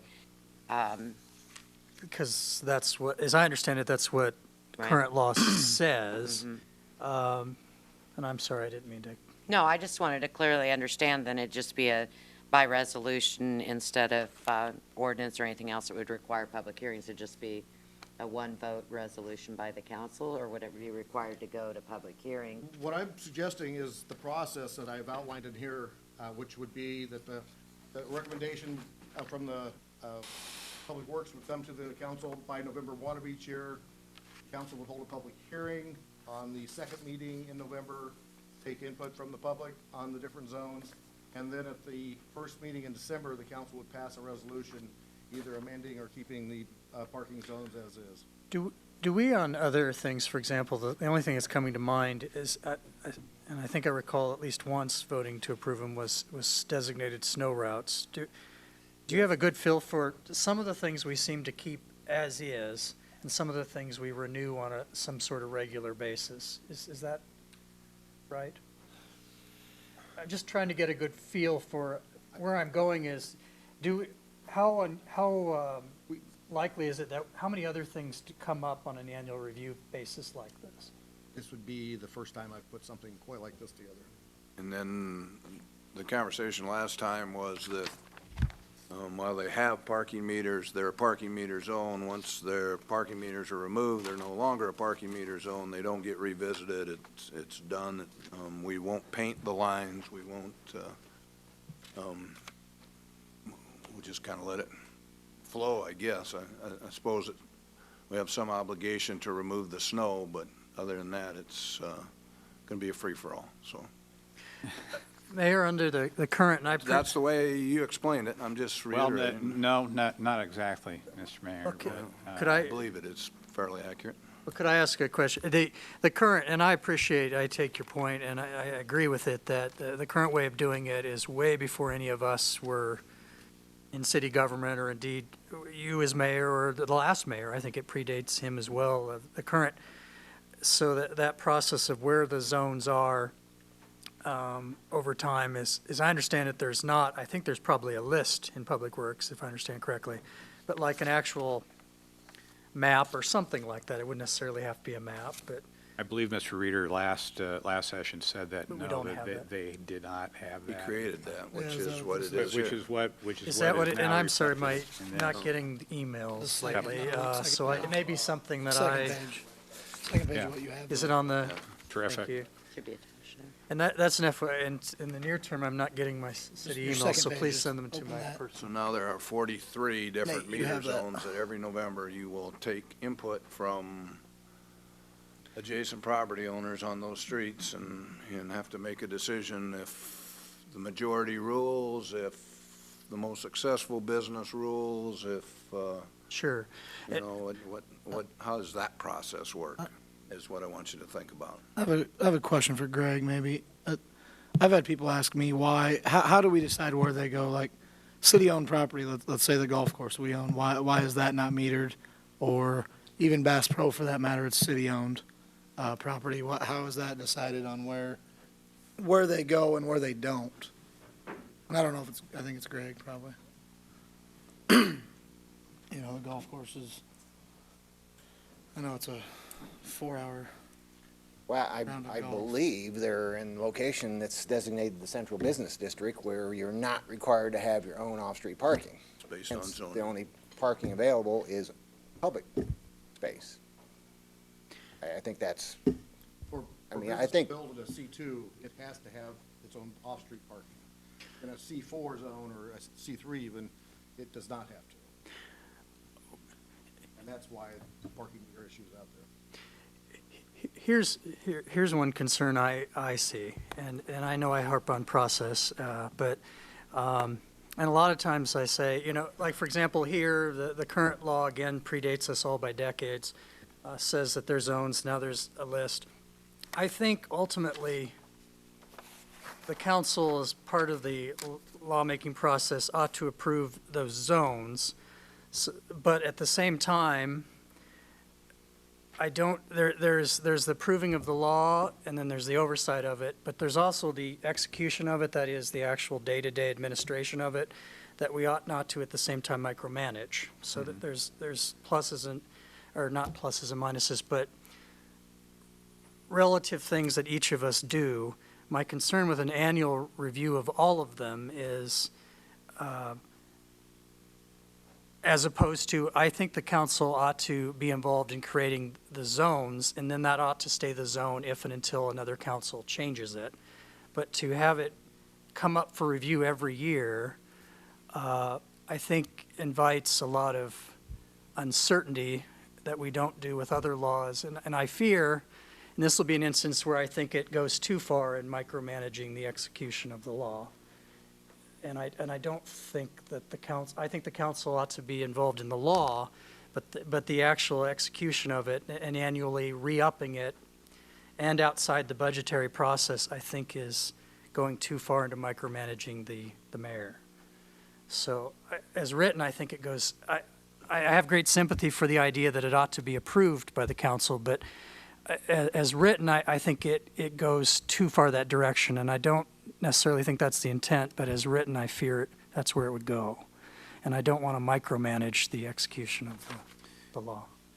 Well, as was suggested before, we're certainly open to suggestion because, it's the original intent is what you stated. Yeah. And the whole idea is to give business owners and residents living in and near the downtown area an opportunity, or at least a process to bring the request before the council. And right now, it's not possible for the council to make those recommendations or decisions. And I agree with that, and it's not possible currently because the current law is passed by the council and presumably signed by the mayor at the time, is that we've made it administrative only. And so I agree, speaking for myself, of course, that it ought to be, that those zones ought to, that responsibility for those zones ought to be a council decision, just like when we do snow routes. But opening it up every year is the part that concerns me. It seems to me that once we create zones, there ought to be some finality to it. So if I go in there with a business, I'm not going to have to worry every November 15th or 30th or whatever that it's going to change. But at the same time, recognizing that there's a process in place somehow. Not quite as easy to change things, because I don't think it ought to be easy to change zones at all, because there ought to be some finality to it, but still that it's possible to do so. I agree with that. But Unless I misunderstood. Yeah. The conversation last time was, once the meters are removed, it is no longer a parking meter zone, and no longer would we stripe the lines, no longer would we monitor how they park in the parking lot or out in front of the street. And so potentially today we have 20 parking spaces on the front of Broadway. If people park orderly, we'll still have 20. If they don't, we'll have 10. I take your point. I think as written and as amended, that if a spot was removed from it was no longer a part of a metered zone, I think as written, it would have the unintended consequence of meaning that it was no longer subject to ever being so unless we created a new law. Yeah. And so that part concerns me as well, and I don't support that piece of it. So I agree with you there. Well, with regard to your first item, bringing about how do we correctly provide a process for people to bring the request to the council. I think the point is well taken, and I think it would be perfectly appropriate if you have a suggestion. It sounds like that you do roughly in your mind. I'd be perfectly happy with tabling the second reading until the following council meeting on the 8th. I'd like to vote on it tonight. So that way you could make that recommendation.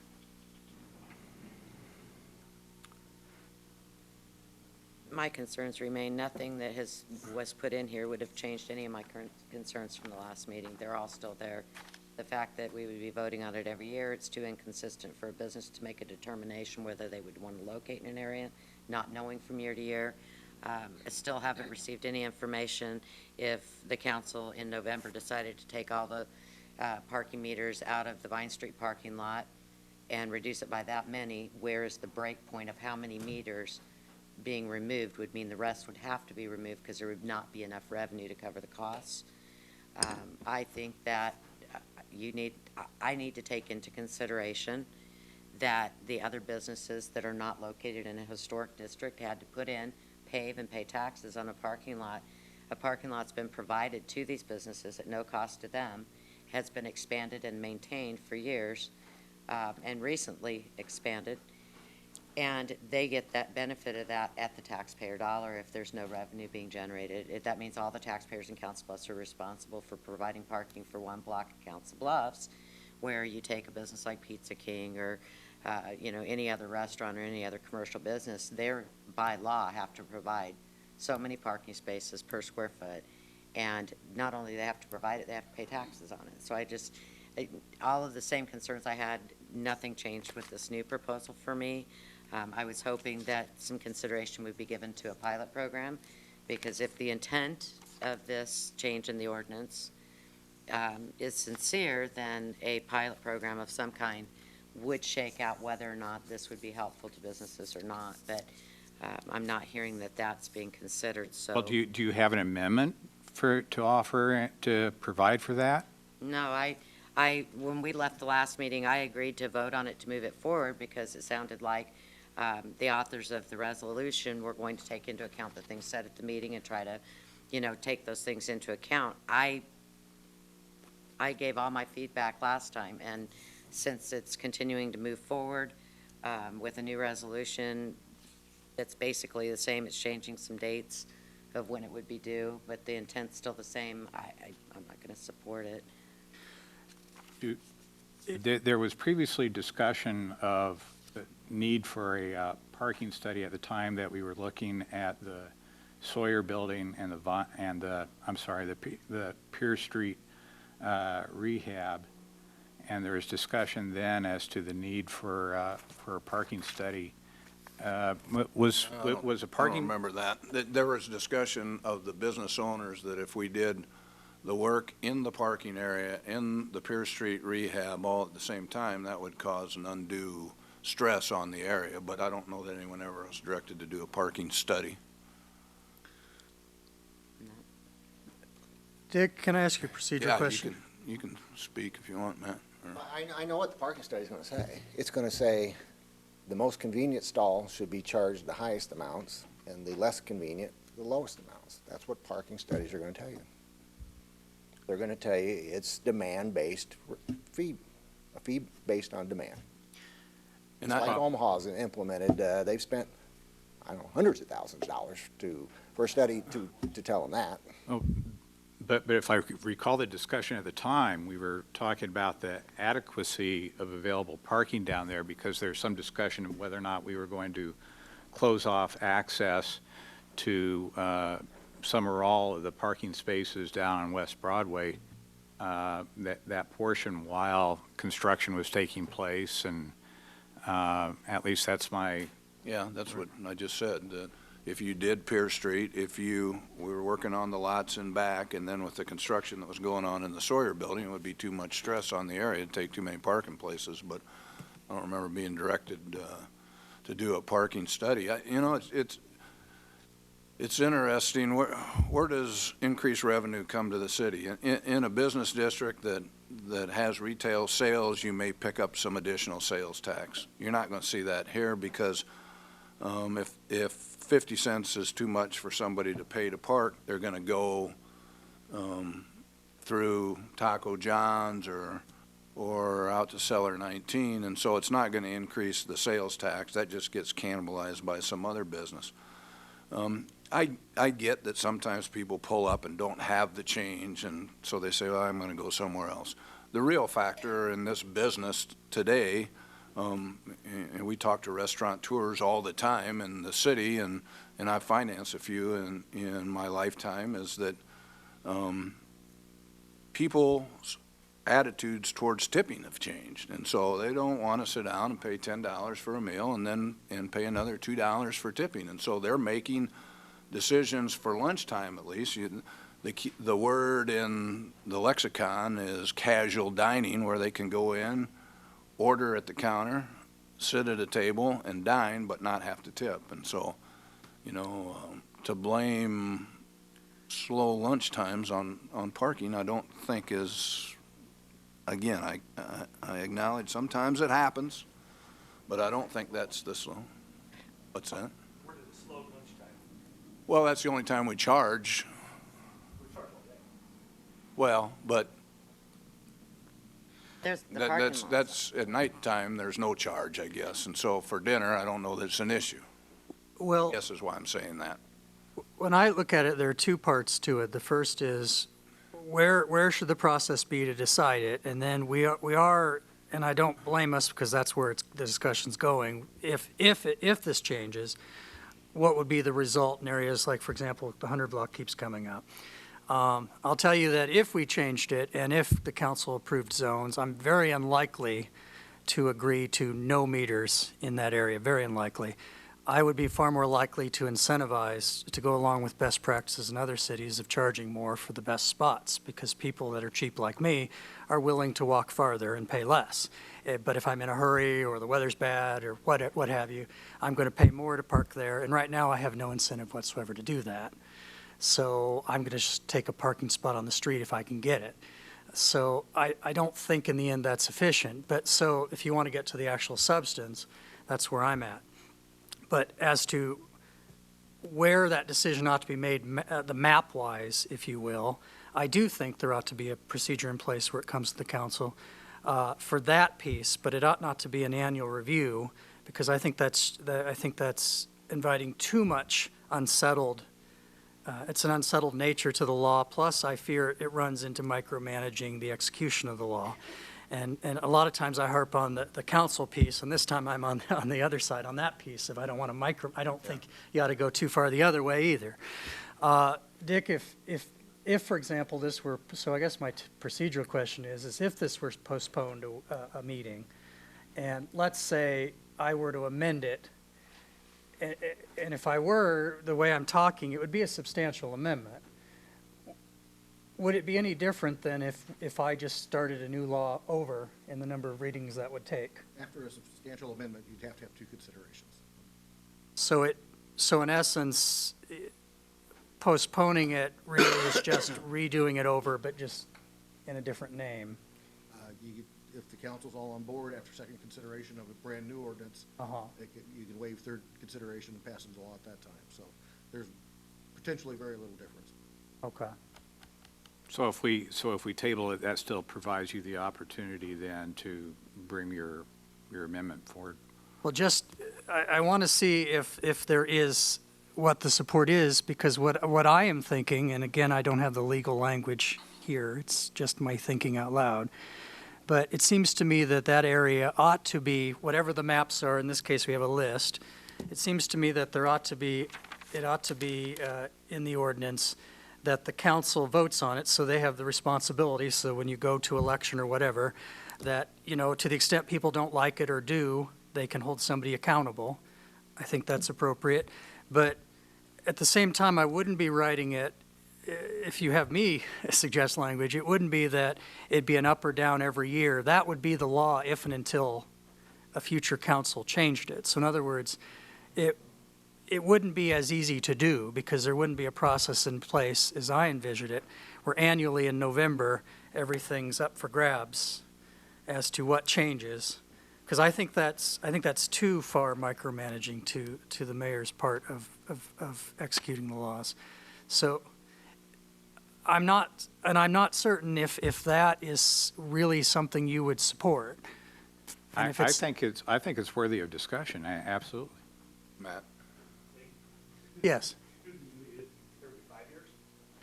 I just don't, the thing I don't like is if we have a re-up, if you will, I'm going to call it a re-up. If you have a re-up of a law, to me it invites, sorry, put the lawyer hat on, it invites me to think of ways that if I represent a client, or I am a business owner, at the end of this time period, it's up in the air, and depending on who I am and where my business is, I might like that or I might dislike it. It probably depends on what the current zoning is and whether I want it to change or not.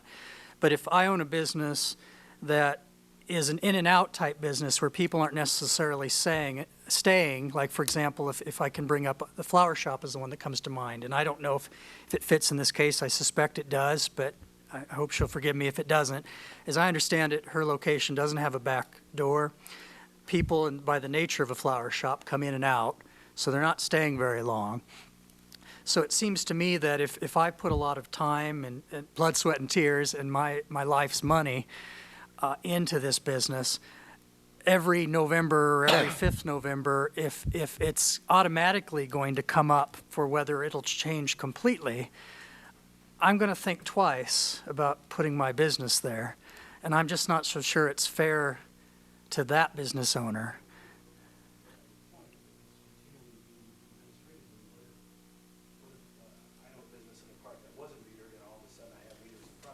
Well, that's where I think, if I think I understand you, and if I don't, tell me. I think that having the council put the stamp of approval on that list, like we do with many lists, like snow routes, for example, I think is important, because then that gives you an avenue to come at any time, though it's going to be harder to do, as I think it should be to change a law, to say, you know, we want this to be changed. And then that involves the council and the mayor, both elected parts of government, and it's really hard to change. But that would give you a route through both elected branches to do it, but it'd be harder. And I think it should be hard to change a law. I think there ought to be a route, but I don't think it ought to be relatively easy. Not easy, but relatively easy. That's just too far for me, and it would be micromanaging the execution of the law. Because if every November it could change, the budgets have to come to us in February for roughly approval in March. I don't know how any mayor, and again, I'm setting out, it's not to do with any of us personally, it's the jobs, because none of us are going to be here forever, fortunately. If any mayor, I don't know how they come up with a budget if every November things could drastically change 4 months before. I don't know how, as the owner of a flower shop, because right now, any business or any homeowner in town, your zoning could change someday. Your meters in front of your facility right now could change someday administratively. I don't think it ought to be up every November or every 5th year. But if you want the council as part of the process of the stamp of approval so that there is public input and both branches of government are involved in that list, I'm all for that. Because I think if the list is bad, then all of us ought to be held accountable. I'm for that. But to have it unsettled is, to me, going too far the other way, and is too unsettled for business owners, for the taxpayer, and I fear it would lead to future councils, take us all out of it, future councils trying to micromanage whoever the mayor is, where meters go. And the precedent that sets, and what we might do in other areas of the law, other zones, I just fear where that'll go.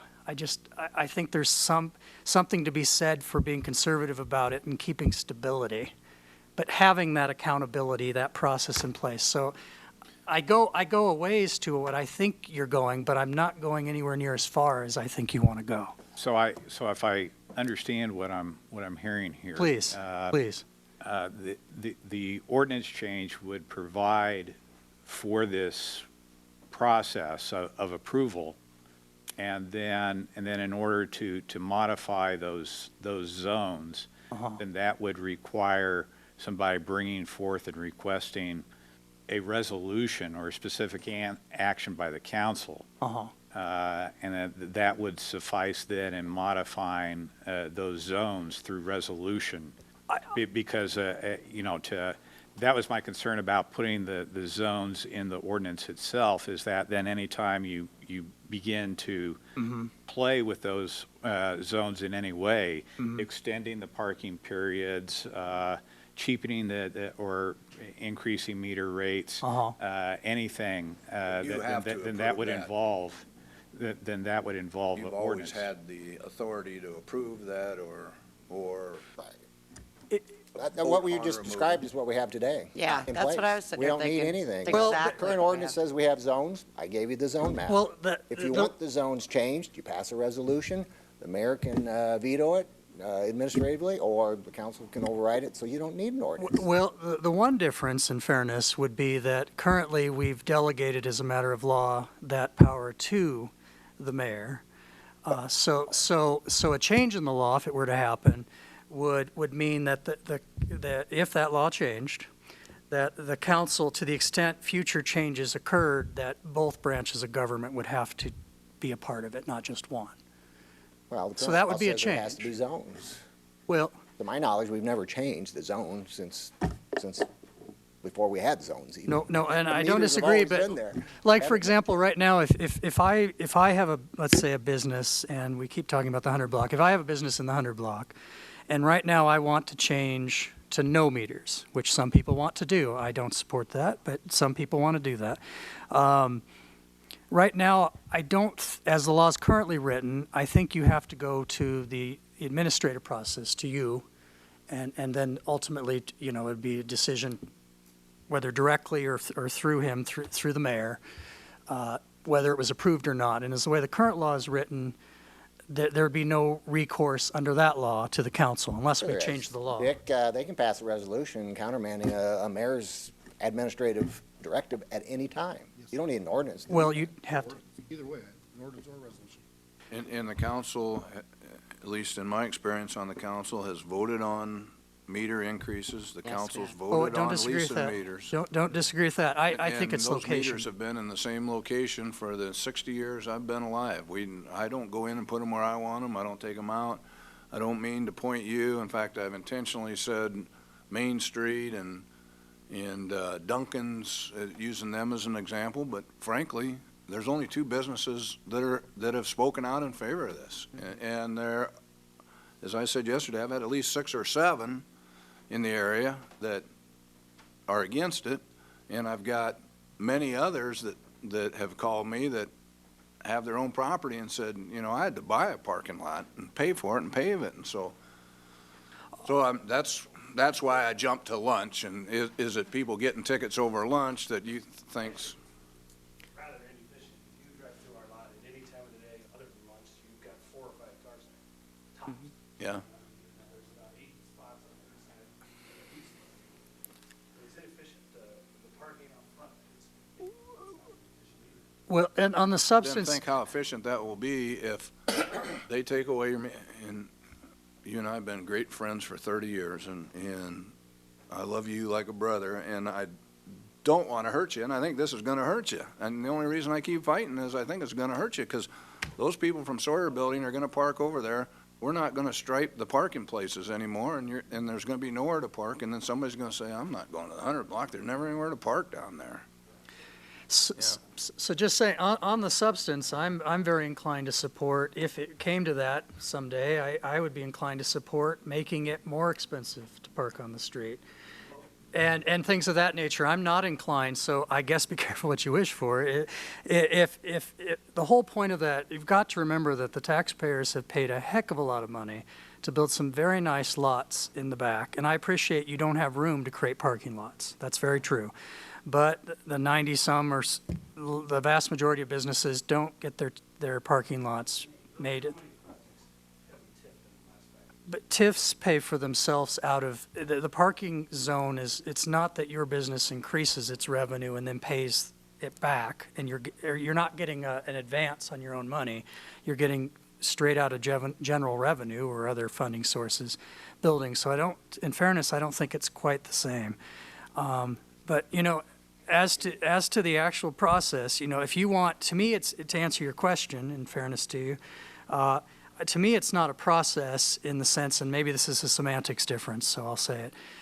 It's not a process of this. It's, to me, it's if we were to change it, it would say something like the zone shall be as provided, whatever, and then that whatever resolution or whatever it is provides them. So it would be a normal law that both branches were involved in that passed it. It wouldn't be a process per se in the sense of that would contemplate no sort of annual or what other regular period of time where this is reviewed. It would stay the law, and in my view, that whatever the law is, it would probably change very rarely, and I would support it changing very rarely, because I think, again, stability is important. But if people want a process in place where rather than have it just be administrative, but have the underlying zones, not, you're right, the increases have always, the council stayed with the council and the mayor, both. But if you want the naming of the zones to revert back to both, I'd support that. but I'm very unlikely to change the substantive result here. So in the end, I don't know if it's worth all that to you or not. But I just tell you where I'm at because in fairness, that's where I'm at. I haven't received one email in support of it. I've received 2 written emails against it. And then I've gotten verbal, what's going on, why would you do that? But I don't have those in writing, but that's what I've received. The only people I've ever had approach me over the time I've been on council about parking meters are one establishment owner and one patron of that establishment. But I've never been approached. I've never had anybody say, we shouldn't have to pay to park at the library. If they didn't have meters at the library, the patrons would never get to use that lot. I've never had anybody that frequents Main Street or Duncan's where there is not even a lot. It's all street parking and all metered. Never, since I've been on the council. Main Street came to me and asked that we not do away with the meters. Yeah, I've never had That's one of anybody the request 6 or 7. And so on that, just so I'm clear, I see it as 2 different things. I appreciate they're intertwined like crazy. I get that. But to me, should it continue as a matter of law, be an administrative process only, or should it be something approved like the other zones we approve? I think it should be like the other zones we approve. But saying that, in this case, if somebody comes to me and says, I want to get rid of the meters in front of my business, I am very, very, very unlikely to go along with that. If anything, I think I would agree to how best practiced how other cities do it, which is to incentivize walking farther. So I'm against that. So in other words, I don't think, at least speaking for myself, I don't think you're getting what you want, Matt. But if you want a process in place where it's the council sets it like we set other zones, I'm in favor of that. All right, give it some thought. We've got an hour. Thanks, everybody, and we'll see you back at 7.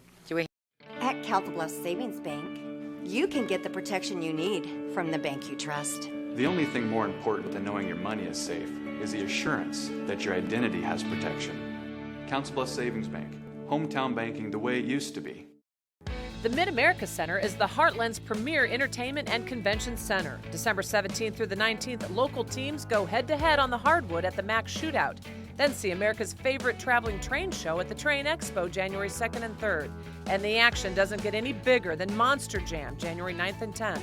Over at the Convention Center January 10th, there's endless inspiration at the Wedding Essentials Bridal University. Remember, the MAC offers free parking for all events. Tickets, information, and more at midamericacenter.com.